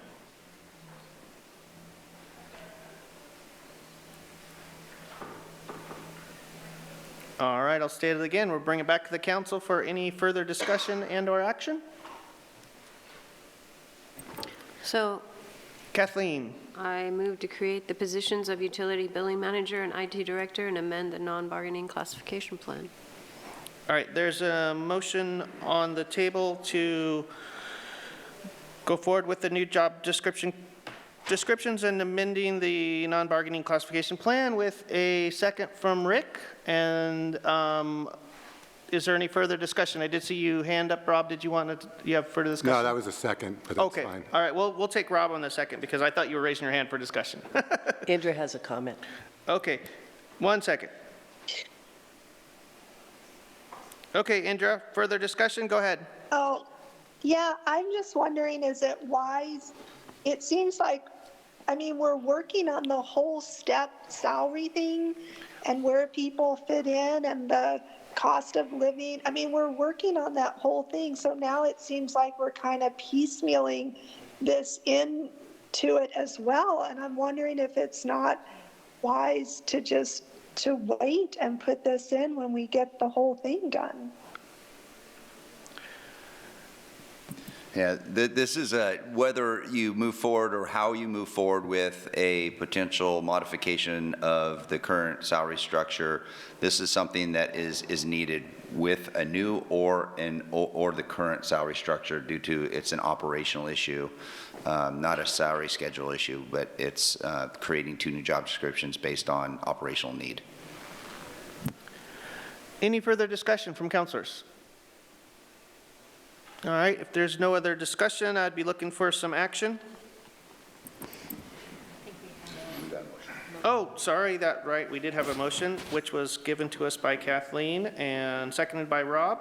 So if there's no further discussion, I'll go into a vote. Indra? No. Thank you. Victoria? Yes. Seth? Yes. Eric? Yes. Kathleen? Yes. Rick? Yes. Rob? Yes.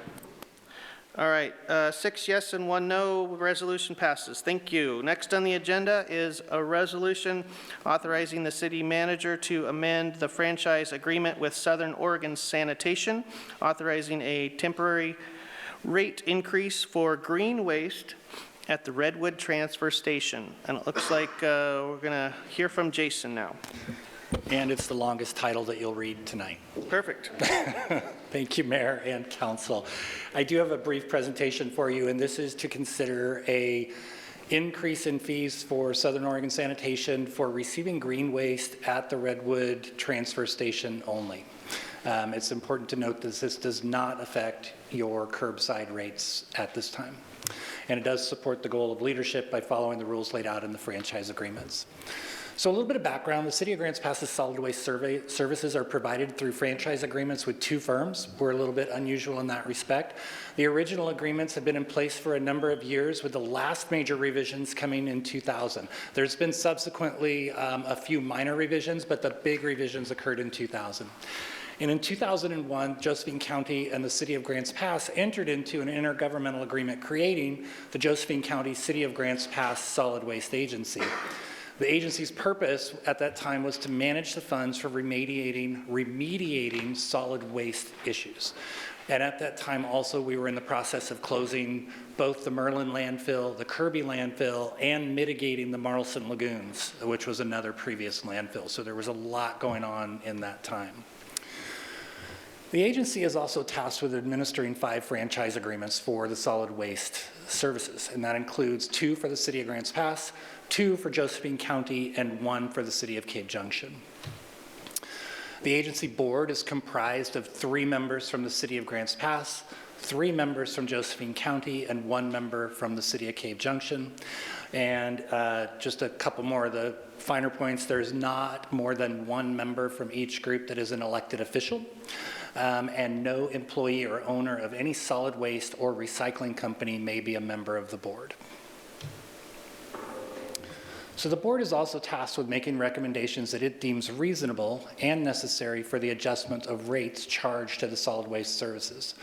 The recommendation shall include a proposed rate, and then the agency board forwards those to the respective governing bodies, whether that be the city council, yourselves, the board of county commissioners, or the Cave Junction City Council. The governing bodies then review that recommended rate and determine whether to allow the rate, disallow the rate, modify that rate. If no action has been taken by any of the governing boards within 60 days of receiving the recommendation, that rate shall become effective. So when we get a little farther on, the place, you'll need to vote no on it, not take any action. In October 21st of 2025, in accordance with the current agreements, the Solid Waste Agency heard a request from Southern Oregon Sanitation requesting an immediate rate increase to respond to the unanticipated and unforeseen operating cost increase due to the unexpected closure of Southern Oregon Compost. Due to the closure of Southern Oregon Compost, green waste now must be hauled to road compost in Jackson County. So we were just bringing it a couple miles down the road. Now all of the green waste that we collect here in Josephine County is having to be hauled to Jackson County at similar costs to trucked trash rates. Truck and employee costs have increased by $300 per box, and disposal costs have increased 17% at the new location. SOS requested the increase to help offset those increased costs related to receiving and transporting green waste until a full rate review can be completed. Curbside rates will remain unaffected at this time. Currently, SOS hauls approximately 1 to 2 drop boxes per week from the transfer station, in addition to more than 230 curbside trucks per year that will now need to make the round trip to Jackson County instead of just out Lower River Road. Per section 6.25 of the current agreement, a rate adjustment may be made when the cost of collection is increased by a governmental regulation or there is a single large increase in cost not anticipated at the last rate adjustment. Currently, at the Redwood Transfer Station, green waste can be dropped off for $6.50 a yard with a minimum charge of $24. They have requested that that rate increase to $16 a yard, similar to trash rates, which is what is charged for trash, with the same minimum charge of $24 per yard. This rate increase, again, will help to offset those costs related to receiving and transporting of the green waste until that rate review can be completed. I think I went backwards. I apologize for that. The agency heard the request at a public meeting to receive comment and deliberate on the request, and then voted 7-0 to recommend a only temporary increase, approval of the increase until a more exhaustive rate increase could be performed. Within 6 months, the rate would be effective for 6 months only. Southern Oregon Sanitation will have to report back with a full rate increase proposal of how to handle the increased costs related to green waste. And this may even include a potential increase to the curbside rate, because as you know, we handle green waste at the curbside as well. And in fact, it's more volume curbside than they receive at the transfer station. So we do have a call to action for you. Per the franchise agreement, the items should be voted on tonight, as I said earlier. So your alternatives would be to pass the resolution as presented. If you would like additional time, we could ask SOS for additional solutions. You should vote no on that resolution tonight so that we could work with Southern Oregon Sanitation to come up with a revised proposal that would then go back to the agency for review. If you take no action tonight, the rate would become effective January 1, or just deny the resolution at this time. And I did want to note that the General Manager, Trent Carpenter, is here to answer any specific questions that you might have, but I'm here to answer anything you have also. Thanks, Jason. Any questions from Council? Victoria?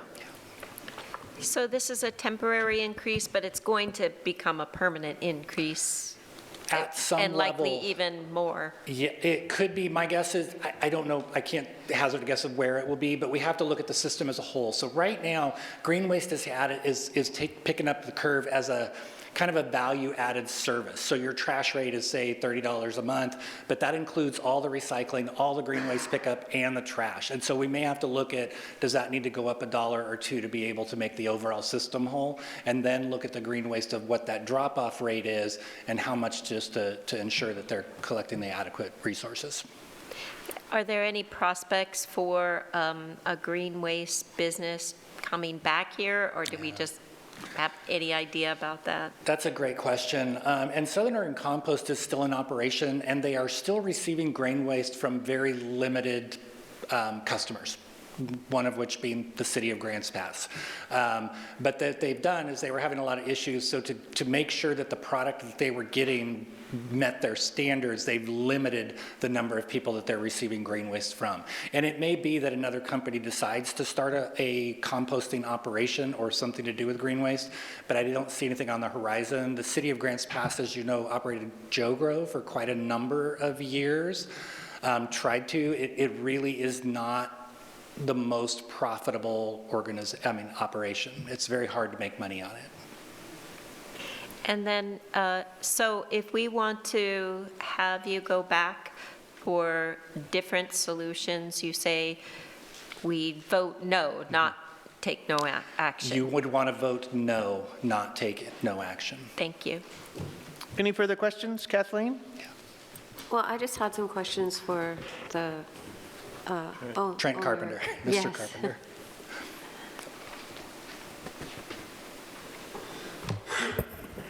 So it seems like a high increase, but I realize that transporting things are expensive.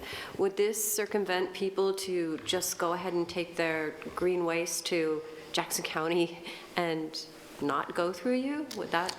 That's certainly a possibility. I mean, unlike like us, who are regulated by the franchise and the DEQ, we have to take it to a DEQ processing facility, which is now road compost. Somebody else might decide, hey, I'm a farm, I can put a little bit here, I can do a little bit there. So that may happen, but what we're concerned about is if we don't make the rate what the costs are to present that service, we're subsidizing it. So if we don't change the rate, really what's happening is somebody else is paying for that yard debris. It's not, we can't stop it from coming in. We're regulated to take it by the franchise. So we hope that that might encourage another facility to try and open up, but they can't open up at that low rate. There's not enough volume. And really what we have seen over the years is facilities can operate on the front end by the material coming in, but they don't have very many buyers of the material going out. I believe that was one of Joe Grow's issues, and currently Southern Oregon Compost issue, that they make all this compost and they can't even give it away because everybody's going to a box store and buying a bag of it here or a bag of it there. So the model that we currently have works in Jackson County because they're so large. Same basic effect with a landfill. We can't have a landfill here because even though we have 100,000 tons a year in Josephine County, that doesn't pay for a landfill. You have to have a regional landfill. Well, composting, and with the regulations that the DEQ are handing out, it very much needs to be a fairly large volume and have a market for the back end of it to work also. To answer your question, sorry, more specifically, we would hope by raising these rates to cover the cost, one, that we're not subsidizing it with some other service throughout the city that we provide. Two, that the market starts bearing its true costs, might incentivize somebody to say, hey, maybe I could start a company if you could bring it to me for $30 a yard or $40 a yard. But at $6, no one can make that economic model work that I know of. Does that answer that question? And it's also because you're having to transport it further outside of your company. So yeah, the real increase in trucking is the trucks, the diesel, the people. So when we look at the model now that we basically have to do for our trucks, the 50 or so boxes, which actually in November increased 40% because of Southern Oregon Compost shutting down, it's a lot of it in the trucking. You know, here it's going to Southern Oregon Compost. It's a 20-minute round trip kind of thing, 25 minutes. Now we're going all the way into White City, hitting I-5 traffic, You lose a driver, their efficiency, you know, every one of the loads, we could probably do 3 or 4 loads to Southern Oregon Compost compared to going 1 load there. But we also have no other options. That is the only facility in Josephine or Jackson County that we can take it to, regulated by the DEQ. That's where it has to go. So we're trying to say, we don't want it to get subsidized to the point where the person that's trying to do the best recycling and everything else, that they're paying for some other company to come in and dump their compost at our facility. We want them to bear those costs. We think that's the right way to go. Certainly public policy is your guys' decision, not ours. Any further questions? Indra has a question. Indra, go ahead. Yes, who drops the most compost? Is that landscapers, yard work people? Like, what's the percentage that are actually businesses that this increase would harm versus just your occasional homeowner that brings compost? So I'm gonna be a little bit out in front of my skis on this because this number is changing by the day. I would say at our facility there on Redwood Avenue, it was a mix of the homeowners that had like larger yards and they couldn't, you know, they had more material to bring in than they could put in the yard debris cart, so they would come there. And we had some commercial customers. Now we've seen that dynamic shift where we see a lot of commercial customers coming in, all the landscapers are coming in, because as Jason alluded to, Southern Oregon Compost went from taking yard debris and green waste from hundreds of people to 5 or 10. So all of those places are now looking for somewhere to take it. It's either coming to our facility, it's one of ours, our facility is one of the locations it's coming into. We don't see a lot necessarily coming from what I would say the John Q. public, the average customer at the curb, because as an example, in just the areas that we service, we have over 4,000 yard debris customers that's included in the service. So most of that material is coming in through that other system. It's not coming in at the transfer. And that's why, to be honest with this, we didn't want to change that curbside rate because that's going to affect 5,000 or 6,000 people. We want to make sure we understand exactly what that dynamic is and how that has or has not shifted before we make any moves there. This is mostly affecting the commercial customers that are coming in saying, I don't have anywhere else to take it. And we're saying, well, we'll take it. We probably need to make sure that they're covering those costs. I hope that answers does that answer your question? Yes, thank you. Any further questions? Okay, seeing none, thank you guys.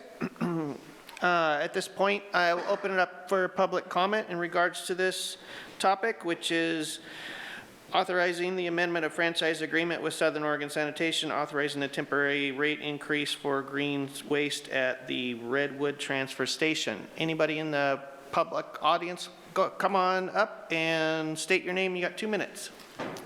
Connor Kirkpatrick. Obviously, the rate increase is needed for having to transfer the stuff further. I think there should be, and this is probably in the bigger picture of the full rate increase, I think there should be definitely a difference in the price for trash versus yard debris. I think with this rate increase, it made it pretty similar to almost the same.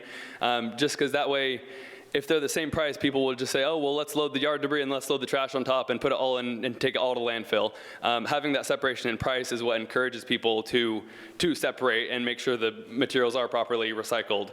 And that's probably part of the bigger picture of the rate increases with this is the trash might increase also, but I just think it's important that there's a separation in the trash versus, because it is more expensive to get rid of the trash on the back end for Trent than it is to get rid of the green waste. So I think there should be a separation. Maybe if the yard waste just doubled to $12 or something like that. I don't know if that would make sense at all with Trent's numbers, but that was just my thought. I just don't think it makes sense to have the trash and the yard waste be the same price, was all. Thank you. Any further public comment? All right, seeing none, I'll bring it back to council for further discussion and or action. Rick? I'd like to make a motion to approve the resolution implementing a temporary rate increase for the green waste at Redwood Transfer Station for Southern Oregon Sanitation. All right, we have a motion on the table to approve the temporary rate increase. With a second from Seth. Any further discussion? All right, seeing none, we'll go into a vote. Rob? Yes. Rick? Yes. Kathleen? Yes. Eric? Yes.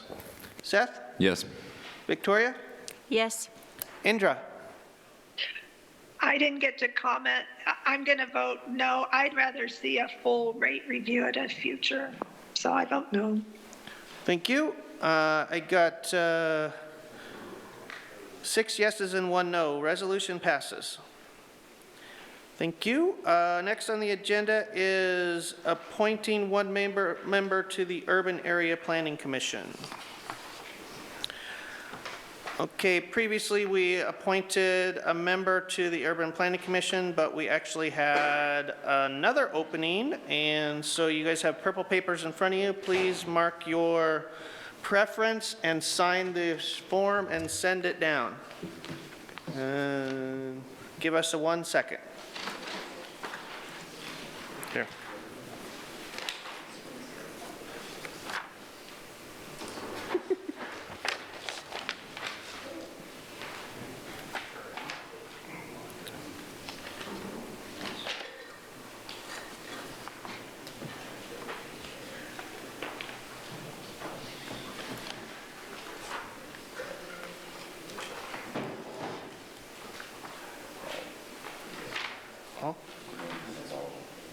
Does Indra have this?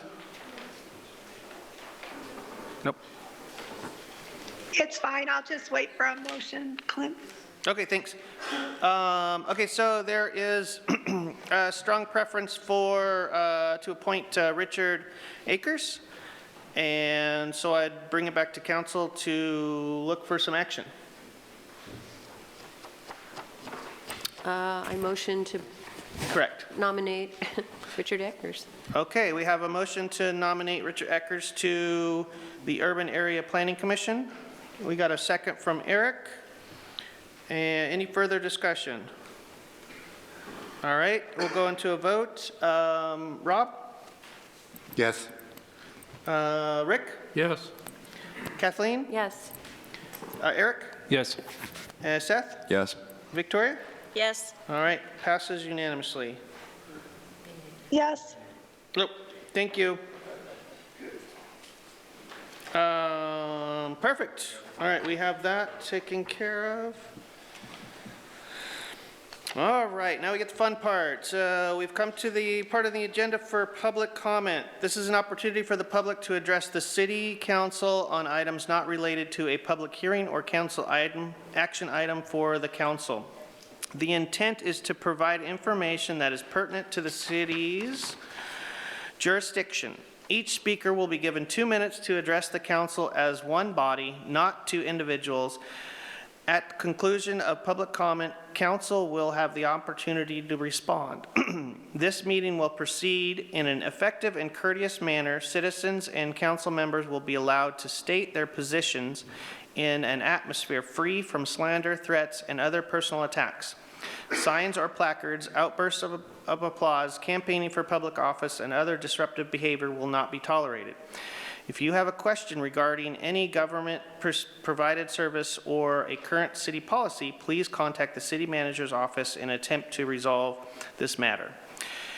And to change what we're kind of go along with what we've been seeing lately, if you do become disruptive, your microphone will be cut and you will be asked to leave.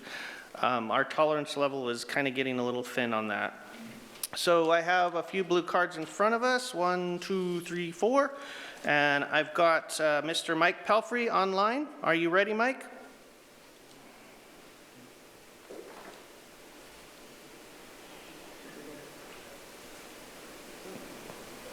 Whenever you're ready, Mike, you got 2 minutes.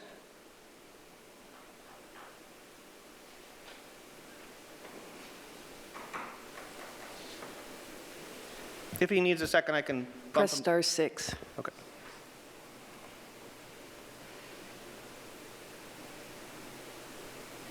Whenever you're ready, Mike, state your name and you got 2 minutes. Mike, you need to press start. Oh, Mike, you need to press Good star evening. 6. Good evening. This is Mike Pelfrey. Go ahead, you have 2 minutes, Mike. Hi, how's everyone doing this evening? I've got a special guest that is here that would like to speak to the City Council. You might recognize him. He's a gentleman by the name of Santa Claus. Merry Christmas, everyone. Merry Christmas. I would just like to say that I am very, very proud of every single one of you sitting on that council tonight, and I am especially proud of all of those individuals that are living down there along the 6th Street corridor. That is what I call the island of misfit humans. I plan on stopping by and delivering all sorts of gifts this year, and I would just like to say that every single one of these people are very special to us, and I would also like to say that the City Council is made up of a lot of interesting characters, and I would like to just tell you that there's several of those characters that are going to probably receive a lump of coal. And I'm not going to name any names, but I just know that one of them, Rudolph, came to me and asked me earlier tonight, what is a bobblehead? And I told Rudolph, you do not know what you're talking about, Rudolph. Bobbleheads are toys. And I said to Rudolph, no, bobbleheads are city council members. But thank you very much. I just would like to tell you that Santa Claus would like to wish everyone in the city of Grants Pass a merry, jolly Christmas. And Ron Pell, you are my favorite counselor. You are doing an awesome job, and thank you for your service to this community. Thank you. All right, I got Connor Kirkpatrick. Come on up and restate your name at the microphone, and you got 2 minutes, sir. Connor Kirkpatrick. I was planning on coming to the Solid Waste Agency meeting yesterday, but it was canceled again. I sent a more formal email to Jason about this, but I have ongoing unresolved issues with the Solid Waste Agency and the Solid Waste Franchise Agreement. There are specific exemptions within that agreement that are not being followed, specifically 2.81 and 2.87. Also, Section 8.35 states that the city shall prevent any flagrant misuse of the rights granted within the franchise agreement. I've spoke at plenty of solid waste agency meetings. I've presented at multiple solid waste agency meetings, and I'm still banned from every transfer station in Josephine County. I believe at this point in time, and Rick or Jason, correct me if I'm wrong, I believe at this point in time we are going to need to move forward into arbitration because I presented to the Solid Waste Agency. The Solid Waste Agency said, yes, something needs to be done. Then the September meeting, they flip-flopped and said, never mind, it would be too hard to do something. So all I'm asking now is that the City of Grants Pass makes sure that the Solid Waste Agency is acknowledging the exemptions that are already set forth in the agreement. There's no need to change the agreement, just acknowledge the exemptions 2.81 and 2.87 that my nonprofit organization and my licensed contractor business both have. And yeah, I think that would be about it. If those exemptions can be acknowledged, we wouldn't need to necessarily go into arbitration. I also understand that Southern Oregon Sanitation and the Redwood Transfer Station is privately owned and operated, but with the Midland Transfer Station being owned by the City of Grants Pass, I believe the city has the duty to make sure that that franchise agreement is all parts of it are being upheld, and that there's no flagrant misuse of any rights granted in that agreement. Thank you. Thank you. All right, I got Rika Brown. Come on up, restate your name, and you got 2 minutes.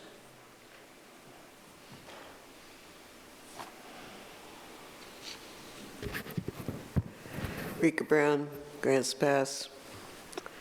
Federal Judge Richard G. Stearns has ruled that FEMA must restore billions of dollars in federal disaster mitigation funding because Congress appropriated the money specifically for these grants, and FEMA must follow the law that Congress passed. We may yet get our $50 million grant for our new water plant. We look forward to repeal of the panic-induced unit rate hikes that make our city's utility bills less affordable. Better would be to remove all the extra city services fees from what was our water and sewer bill.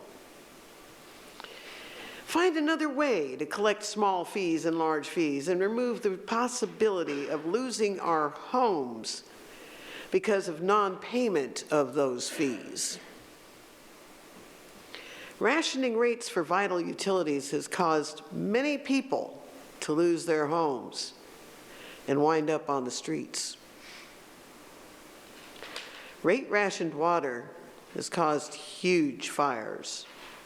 If Paradise had not rationed its water with ever higher unit rates, it would not have burned. Pacific Power got the blame, but the response was not responsible for the dryness of that city and surrounding forest. All forest fires anywhere in or near a city can be laid to city water rationing that was never necessary. Water vapor from sprinklers spreads upward and outward, humidifying its surroundings. Evaporation is not waste. Thank you. Thank you. Rebecca Weber? Come on up to restate your name. You have 2 minutes. Rebecca Weber. Good evening, Mayor and Councilors. My name is Rebecca Weber, and I live near Highland Elementary. I am advocating for the establishment of a small format, full-service grocery store serving the northwest side of town. Specifically, I identified the 3.5-acre lot at 1505 Northwest Washington Boulevard on the corner with Midland as a good candidate location for such a grocery store. A store at this location would improve food access for residents on the northwest side who currently have to take the interstate or drive downtown for simple groceries like eggs, fruits, or vegetables. The site is well positioned for a grocery store, it's centrally located for the neighborhood, near to schools so parents can conveniently shop, and has strong visibility from major roads, all factors which would be good for business. I know that whether a business chooses to establish itself in Grants Pass or not is a matter of free market economics. However, what is important about the lot at 1505 Northwest Washington Boulevard is that it is owned by the city. In fact, it was purchased in December of 2024, and it does not yet have an identified use. I spoke with the Economic Development Manager, and she indicated that the process of identifying an appropriate use for the lot involves contracting a consultant to run an economic analysis. I am concerned that the need for and potential benefit from a grocery store at this location may be difficult to parse in an economic analysis without specific local data. Therefore, my ask of the council is to direct staff to conduct a survey of residents on the northwest side of Grants Pass. This survey could ask whether they feel a need for a grocery store, and if so, what kind of grocery store would best suit their needs. Thank you for your time and consideration. Thank you. All right, that concludes our portion of the general public comment. And next up on our agenda is the consent agenda. Can we get that on the screen? All right, and item A on the consent agenda has been starred and will receive a small presentation in regards. Okay, so it's understanding you just had a few questions, Rob? Yeah, thank you. Okay, go ahead. Floor is yours. So where it says on the current cost of, talking about the manager's salary, current cost of Social Security, health, VIBA, PERS, et cetera, et cetera. So in this case, is VIBA a health fund, or is this deferred comp that could be used for anything? What is VIBA there? Yeah, VIBA is a side medical fund. It became popular several years ago when cities and municipalities went from paying 100% of medical benefits to having employees pay a larger deductible and changing their plans. And so VIBA fund can be used off to the side for medical type stuff. Okay, so I don't necessarily see I believe the manager currently has an agreement. Doesn't he get 8% in a deferred comp, some kind of retirement fund as well? Isn't there 8%? That's different than the VEBA. Okay. The VEBA it's got its own set of rules. Your VEBA account, you can utilize, let's say, to pay for like prescriptions and things like that, where the deferred comp is completely separate and is deferred to compensation later on. Sure, that's what I thought, but that's why it seems as though we've got a total cost here for what the manager's salary is and the total current cost, et cetera. But I don't see the deferred comp benefit in this list. This appears to be being presented as a comprehensive list, but the deferred comp that this manager has is not on that list. So I'm just wondering if you can explain the disconnect there. That might have just been an oversight. Okay, so if it was an oversight, is the deferred comp then going to be in addition to that 105 of the additional benefits, 105,000 additional benefits plus the deferred comp value? I'd have to look further into pulling up the detail on that. Okay, well that needs to be corrected if we're going to approve this tonight, just because this is, this is being presented as a comprehensive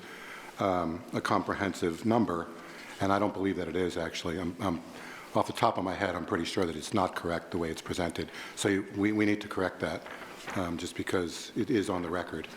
But that actually wasn't my initial reason for wanting to take this off consent. I have a question. So on page 191 of the packet, the final paragraph, where it says, a summary of all evaluations was compiled by the city recorder and presented by Council President Marshall. The summary was presented to the council and city manager. The city manager's performance was found to meet most expectations. So when it says the summary was presented to the council, are we referring to the document that we got from Karen on December 9th? Because that wasn't really a summary. That was 39 pages of the actual evaluation. So can you explain when you say a summary was presented to the council? Are you talking about what you sent us on December 9th or something else? No, that's what we're talking about. Okay, so that wasn't actually a summary, that was the full thing, right? Correct. Okay, the 39 pages. Because I just want to make sure now that, so that word for word, 39 page is, I guess, our final document for now. That's what we'd be voting on tonight, okay? And then I guess we also had mentioned, or we'd also been told that whatever that final document was that we'd be approving is what I guess would be provided to whoever it was that filed the public records request a few weeks earlier. Is that correct? That is correct. The city manager's evaluation is releasable under a public records request. Okay, so that 39-page document that we've already seen. Correct. The council's already seen. Okay. And just out of curiosity, because I'm always a little bit, I'm always shocked with government speed. How long might someone have to wait because they already filed weeks ago for this document, out of curiosity? As soon as the resolution is signed by all necessary parties, it would be released. Okay, thank you. That's all the questions I had. Okay, so since you requested the start item, are you good with all the information that you were provided here tonight and I'm fine. Yeah, no, I got all the answers to the questions I asked. I would, I guess it's not necessarily part of the consent calendar to correct the cost implication, but that does need to be corrected. I suppose I could vote on the consent calendar item and have that the cost brought back to us at a later time, because they're not really related. Yeah, the resolution adopting the city manager's annual evaluation actually is, I'm assuming that is you're approving your guys' total evaluation, not the salary. Okay. All right, so without further objections, we have the consent agenda on the screen, and I would be looking for council action. Victoria? I move to accept the consent agenda as written. Second from Kathleen. Any further discussion? All right, Rob? Yes. Rick? Yes. Kathleen? Yes. Eric? Yes. Seth? Yes. Victoria? Yes. Indra? Yes. Thank you.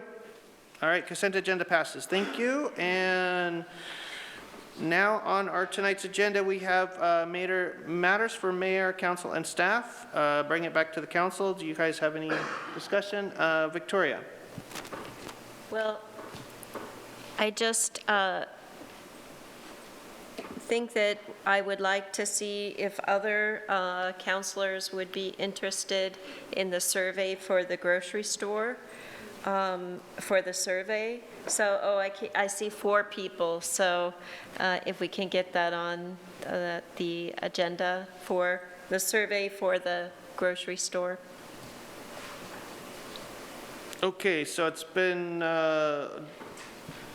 requested by council and a few council members to have survey performed for that specific property that was mentioned in public comment, which would be... I have just a question, Clint. What's the purpose of the survey? Let me restate this here. For the property 1505 Northwest Washington, which is a city-owned property, it was discussed in public comment that their correspondence with city staff said that city's procedure would be to, the way I'm understanding it, city's procedure would be to do an economic analysis on that piece of property to determine what viable actions would be. So the comment from the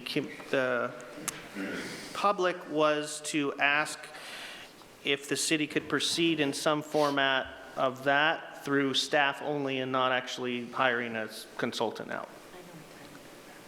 Okay, Victoria has a little information about that. So Rebecca Weber emailed council, and she was connected with, I just connected her with Dana. Dana's not here. She probably would be able to say a little bit more. But that was the information that Dana gave her as the next step. So I'm just assuming that Dana knows that that is what would need to happen. So that is why that would be done. And Aaron wants to weigh in too. Yeah, a grocery store is one of multiple opportunities that would be looked at through the opportunities plan with the consultant that we're going to ultimately hire. So that's going to be an opportunity where the public will be able to provide input on what they would like to see, part of the economic study that's going to occur. So that's all wrapped up into that study itself that we're moving forward with. Go ahead, Rob. I just like to comment that evidently there's 4 people that want to see that. The fact is, there was a survey already done, and there was a grocery store on that part of town, and the survey was they went out of business due to lack of business. So that was all the survey really that the private sector really needed to see that a grocery store didn't make it there. Now, you know, we can do all kinds of surveys for any kind of business. That particular one went out of business there. So I just don't see the point in, pardon me? How long? 4 years, I don't know. And there's a grocery store literally a mile and a half away. So, which is, you know, I communicated with the woman who spoke tonight, and I mean, it's a mile away, it's a mile and a half away. But again, we had one that went out of business there. The private sector doesn't see fit. They could have already done it. So to me, that's, private sector has voted with their feet, and I'm not sure why the council would then try to socially engineer a grocery store there when the public has shown that they didn't support one there. So, I mean, we can bend over backwards to make something happen, but is that really our role? I don't think it is.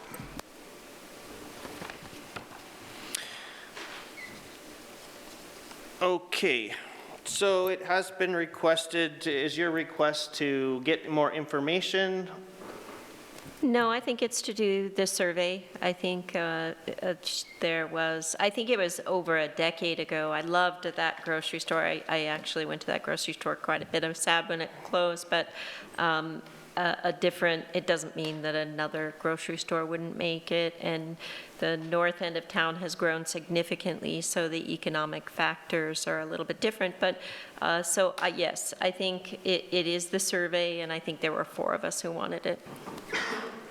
Indra has a comment. Go ahead, Indra.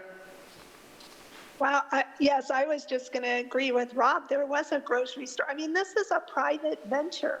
I don't know why the city, I mean, I can tell by tonight, the city loves to subsidize private business. So let's put the city taxpayer dollars into a grocery store that has already failed in the past. I mean, I don't see where we're going here.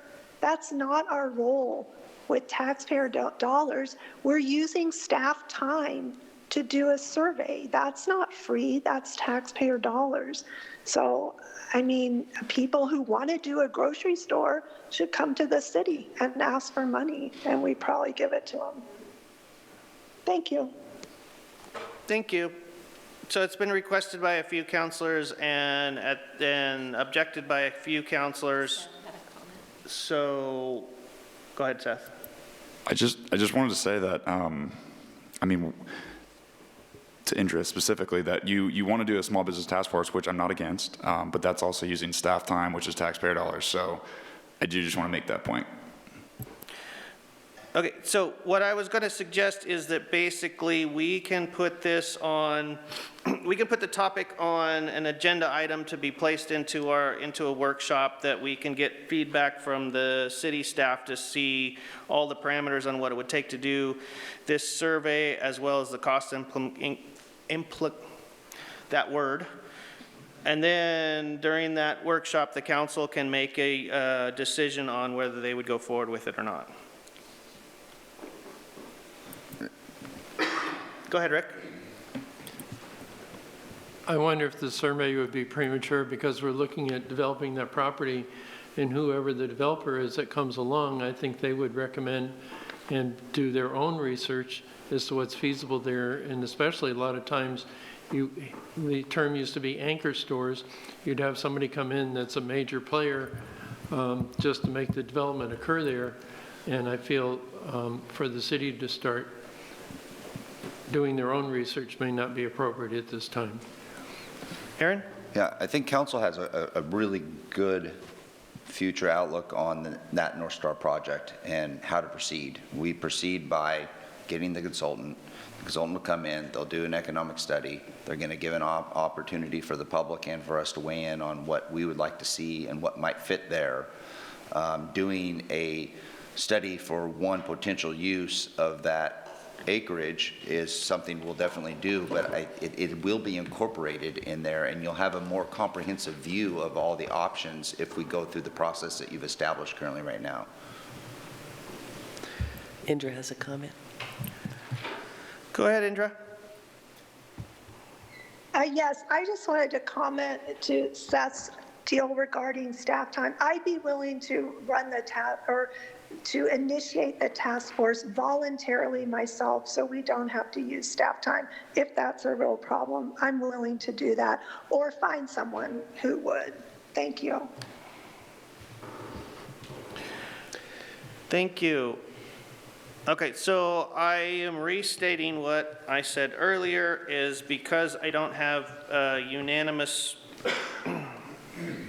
decree from all council, I think that to suffice council members, we can bring this to, put it on the back of the agenda and bring it to an available meeting to discuss how to proceed with 1505 Northwest Washington Boulevard.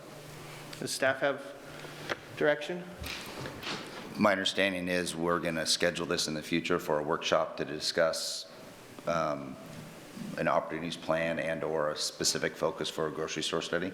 I think that's the best way to deal with it. Okay. Thank you. Any other councilors have? Seth, and then Rick. Yeah, I'm just going to make this quick. Are we going to talk about the, I don't know what we're calling it, community task force for the Elk Island Parker's Place? I know we had discuss that. I don't know what the plan is for that in terms of selecting a counselor or multiple counselors to be a part of that. Yes, that was something that Stephanie and I were just talking about. It would be great if council would provide a volunteer to be on that task force or that community outreach team associated with the project. So, Mayor, I don't know if you'd like to facilitate anybody who would like to volunteer for that. We can just appoint them and make it happen. I have one more comment. I'm happy to help do it. I think maybe we should potentially have two. Just I don't know what the frequency of these will be, but in case one counselor cannot make it. Anyways. I'd like to do. We could have two. You can designate two. I'd be interested. Okay. Perfect for further discussion. Actually, when I actually suggested and kind of created that idea for the reasons I feel were really important, I had wanted to do it. I wouldn't mind doing it with someone else, and it's possible that someone else could be chosen. But I have, well, I'm not going to go any further than that, but I would like to be considered for that position if council feels somebody else would do a better or more unbiased job or whatever, or maybe it should be two counselors. But I feel that I would do a very unbiased job at that because I want things to be fair for both sides. I don't want any side to be taken advantage of or abused. And that would be my motivation, to make sure that nobody's taken advantage of or abused. And that it gets done, the job gets done well. But I would like to be considered for that. Can you restate what we're doing with that again? Because it sounds like we've got lots of volunteers, so I figure we have to figure out how many volunteers we need and make a fair process in actually appointing those volunteers. Under the grant agreement, we are required to have one counselor serve on the panel. I don't think it would be unreasonable to have an alternate or backup assigned, so assign a primary and then a backup or alternate. And at what point are we going to do that assigning? As soon as possible would be ideal. We did put a timeline on the formation of the panel, so Bernie has been asking when we're going to have a council member appointed. So should we make sure that gets on the back of the agenda to get worked into the next workshop what we can? Yes. Okay, thank you. Indra Rick? has a comment. Yeah, I got Rick first and then Indra. Go ahead, Rick. Okay, I have two comments. One in the Christmas parade, the Chief Sanchez worked very arduously on the project, and that went well. And also Victoria Marshall provided a whole slew of names through her church. That was very essential for providing the vehicle volunteers, and it all went well. I want to compliment both of them on that. Other item I want to bring forth, Rob Pell mentioned the other night when we're looking at the non-bargaining unit, whether the task force should, again, review some of the new information. And I was the chairman on that, and I'd be happy to bring the task force that information that's already been discussed with the deadline that we would have that information available by the designated meeting in January 5th. I would like to hear from the rest of the council if they would like task force input.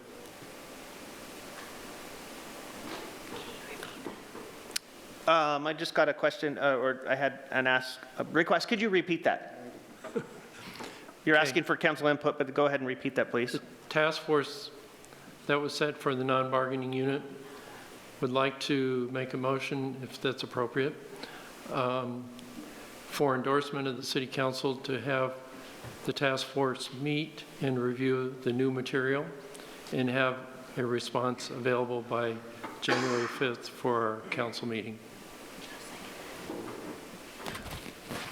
Go ahead, Aaron. Are there specific call to actions or direction that council is specifically wanting the task force to provide direction to? It sounds like the motion was from the task force to, or was that your motion for the task force to review what we've worked through so far? Correct. Okay, so Rick has requested that, made a motion to have the task force review all current information that has been put forth by council action or council deliberation for the non-bargaining.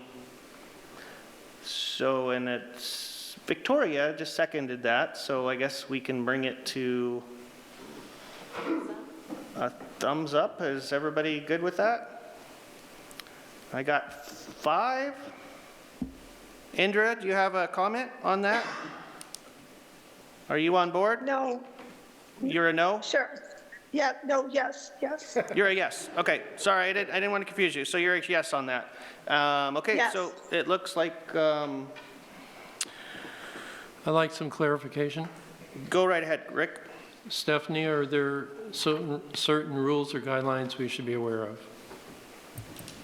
As far as what?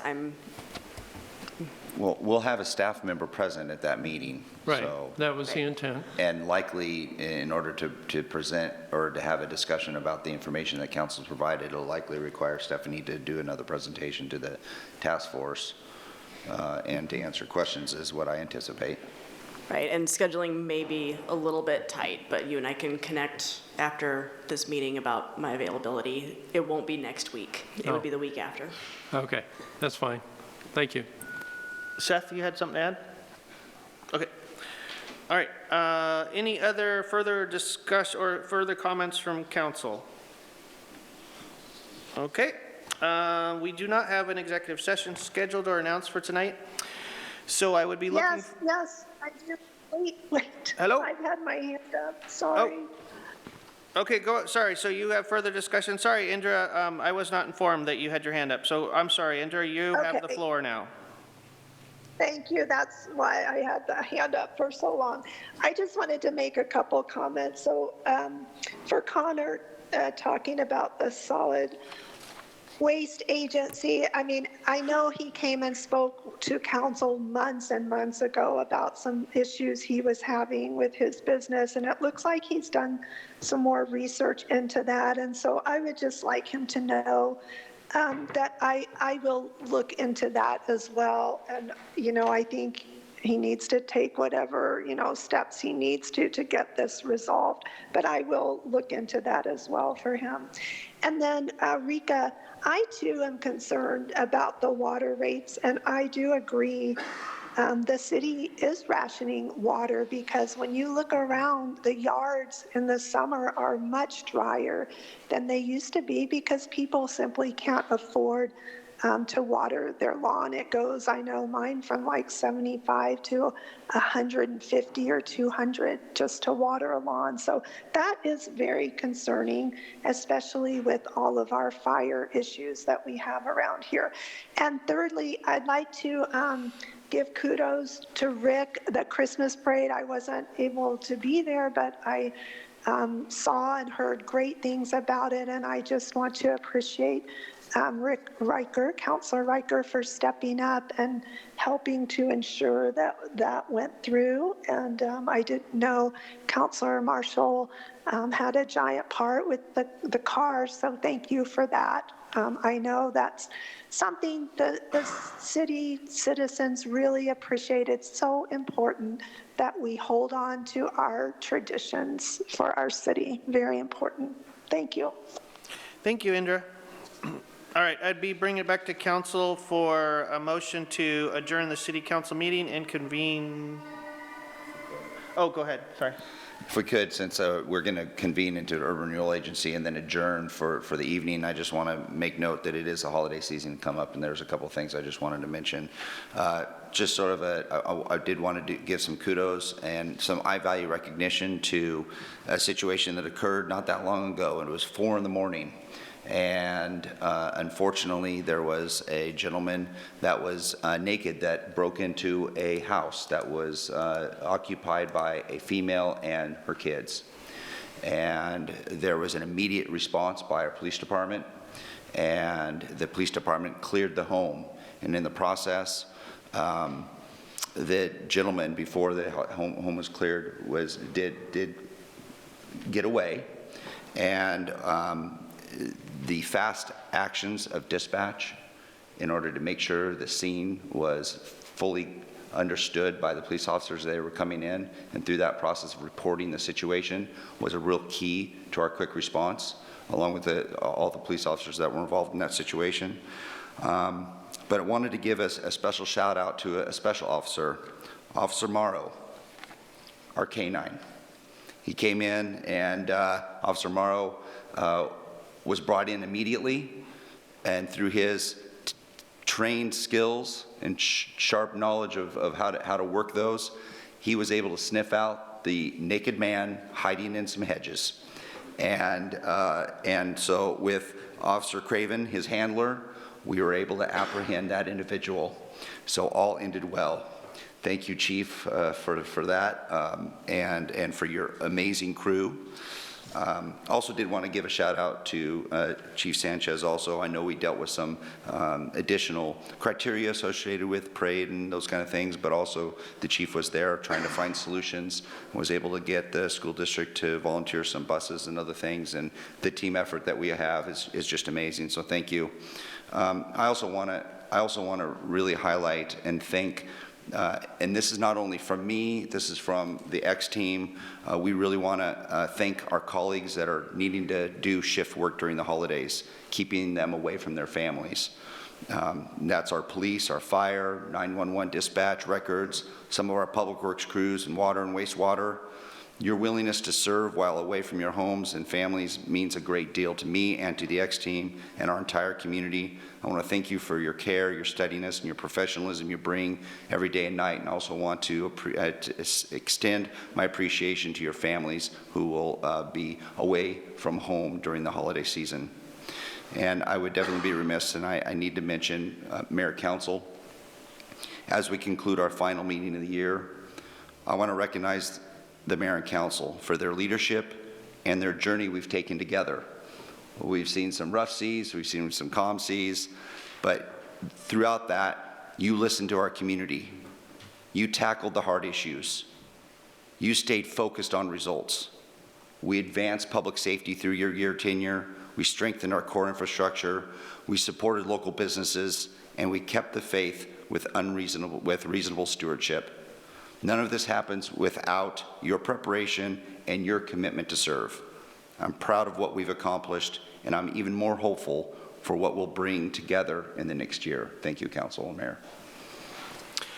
Thank you, Aaron, and I apologize for overstepping staff comments. I thought it would be festive to wear this sweater, and under the lights, I am like just dying of heat over here, so my brain's a little cooking.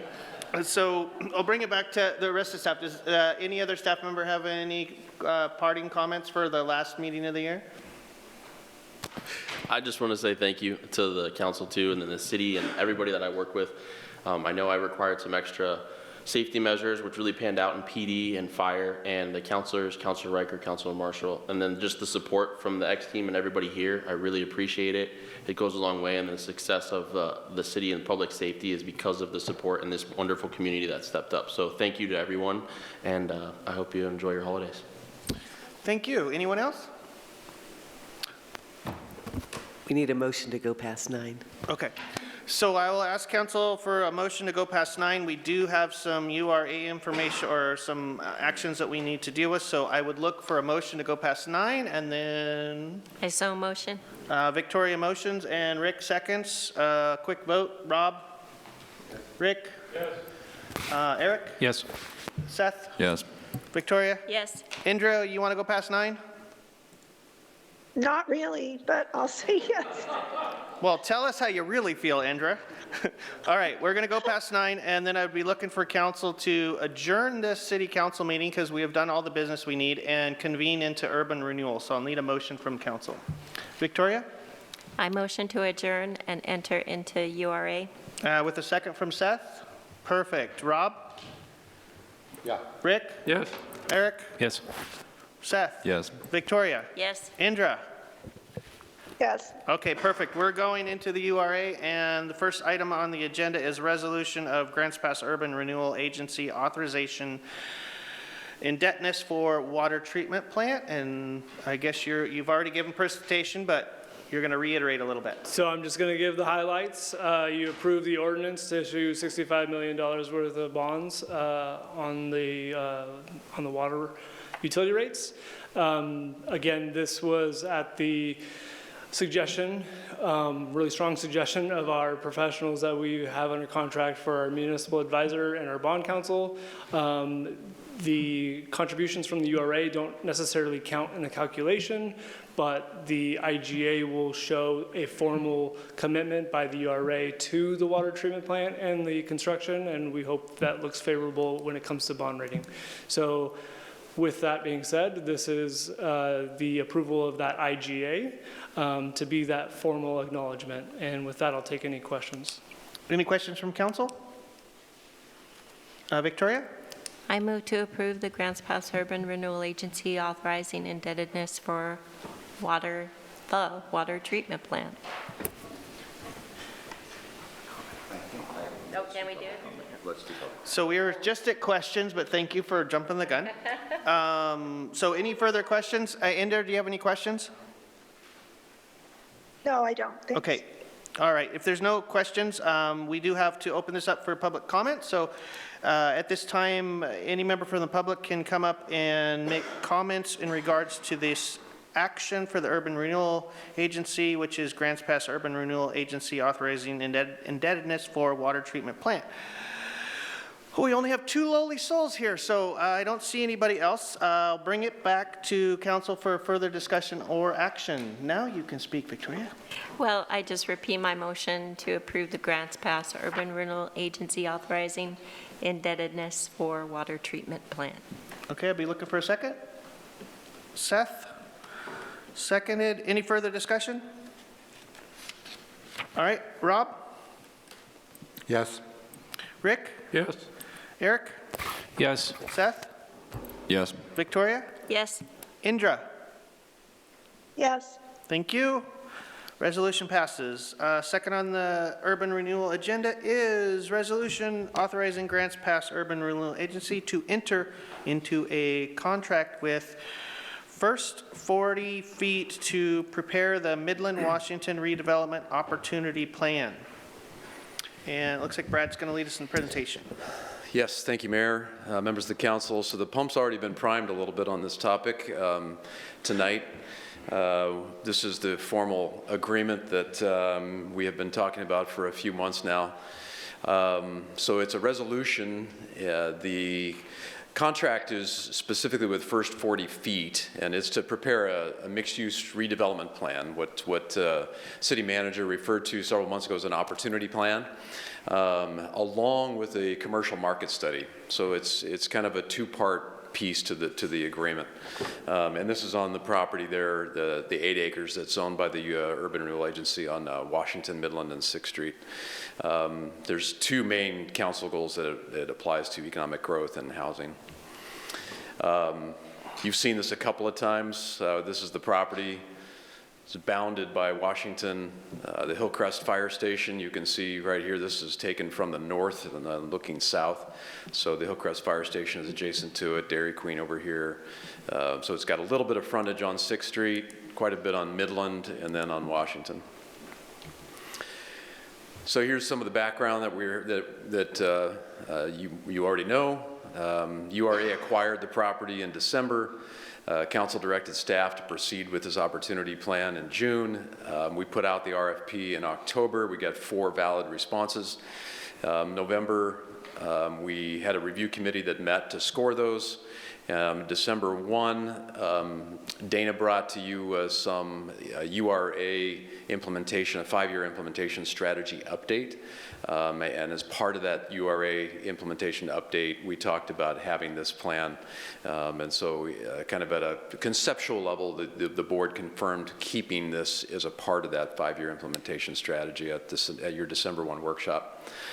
And then on December 2nd, we conducted interviews with the top 2 consulting firms out of the 4.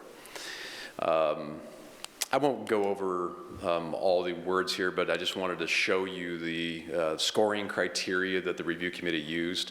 You can see there's point allocations that are assigned to each one of those, with the highest being the second one from the bottom. What is your project understanding and application to the URA project goals? That was worth 25 points. And then there's 2 others worth 20 points. So that's the criterion that was used, that was published in the RFP. The scoring process, like most RFPs, we ran over individually. The review committee was comprised of 2 owners of property, longtime owners of property in the URA, and then 3 city staff. So we each reviewed individually, and then we came together to discuss, and then what you see on the bottom there are the final scores, with first 40 feet coming out on top. So as reflected in the RFP, this is not just first 40 feet. It's actually a group of consultants. First 40 feet is the lead, and they will do the bulk of the public engagement work, the existing conditions analysis, do a lot of the visioning work, and then Leland Consulting is going to do the the commercial market analysis. So they've got over 250 communities that they've worked in and done these kinds of studies, very, very well versed in this work. And then Apex is the third firm. There's these 2 sub-consultants too for first 40 feet. Apex is engineering, planning firm, and they're going to do the utilities infrastructure assessment. And so the contract, though, that you have before you tonight would authorize the city manager to enter with first 40 feet, who would then sub out to Leland and Apex. General scope of work, this is reflected in your packet. You can see a lot more detail there, but basically 6 main tasks that would be under this project.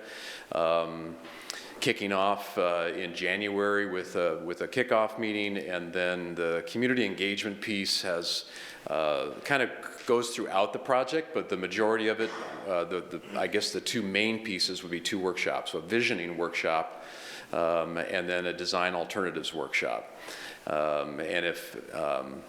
And then there's going to be a lot of online opportunities as well. So those will be structured, available for several months as we go through that. The existing conditions analysis, the main deliverable there is the commercial market study.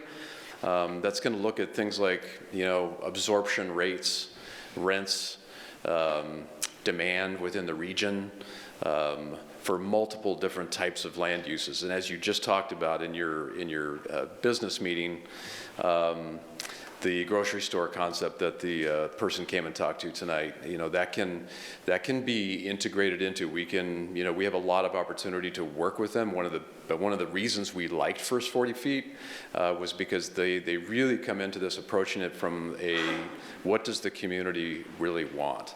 And they do a lot of listening up front and structure their workshops to pull in that kind of feedback. So, we can talk more about this at your workshop, but one idea might be to kind of kill 2 birds with 1 stone would be to specifically ask First 40 Feet to consider ways that the grocery store concept could be integrated into their programming. But we can talk more about that. And then, of course, the redevelopment opportunity planning task force is kind of the heart and soul of the deliverables here. We're going to come out of this with a very community-driven concept plan that also looks at what's the feasibility for some of these concepts that the community wants to see. And those will be tested through a number of different measurements. Here's the timeline. January project initiation running through September of 26. So with those 6 tasks, you can see those broken out there on that Gantt chart. Call to action contract not to exceed $150,000. This would be 100% funded through the URA, and those funds are available in the FY26 budget. Call to action is tonight or at the URA board discretion, and there's a motion for you. Holy cow. Oh, thanks, Brad. Any questions from council? Rick? Thank you, Brad. So as indicated up there, this is just for the concept and the approval of that concept. So the actual construction would come later, and that'd be probably not involve these people. They would have to, with the approved plan, they would then go out and find somebody to put it together. Right.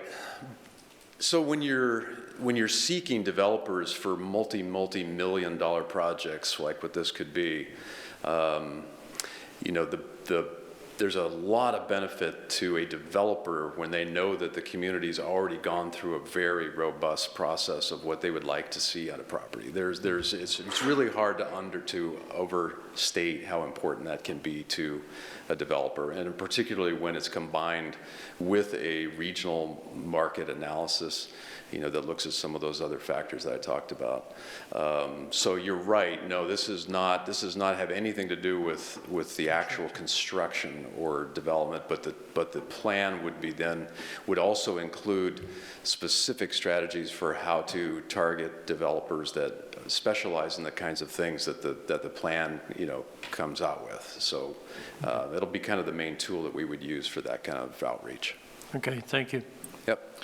Any further questions from council? Any questions for council? Okay, seeing no questions, at this portion we'll open up to public comment. Anybody from the public want to weigh in on this topic at hand? He's shaking his head, no, he won't come up here. All right, thanks guys. Okay, seeing no public comment, we'll bring it back to council for discussion or action. Seth? I'm going to make a motion to authorize the city manager to enter into a contract with First 40 Feet for the Midland-Washington Redevelopment Opportunity Plan for an amount not to exceed $150,000. And a second from Rob? All right, so it's been motioned to authorize the manager to go to negotiations on this with a second from Rob. Any further discussion? Rob? Now, this is exactly what we needed as our next step, and it looks really good to me. Any further discussion? Eric? Not discussion, I had a last minute question.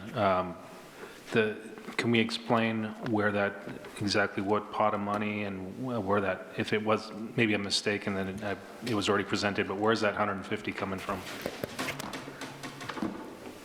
So this is coming from the URA funds? Thank you. Any further discussion? All right, we have a motion on the table to approve with a second, and I will, okay, so the resolution is authorizing the Grants Pass Urban Renewal Agency to enter into a contract with First 40 to prepare the Midland-Washington Redevelopment Opportunity Plan. It's been a motioned and seconded to approve. Rob? Yes. Rick? Yes. Eric? Yes. Seth? Yes. Victoria? Yes. Indra? Yes. Thank you. Passes. And that concludes our business for Urban Renewal Agency. So I'd be bringing back to council for a motion to adjourn tonight in full. Victoria? I motion to adjourn in full. In full with a second from Seth. Everybody in favor, put your thumbs up. All right, now do the hokey pokey. Put your hand in, your hand out. Merry Christmas to all and a Happy New Year, and thank you for participation.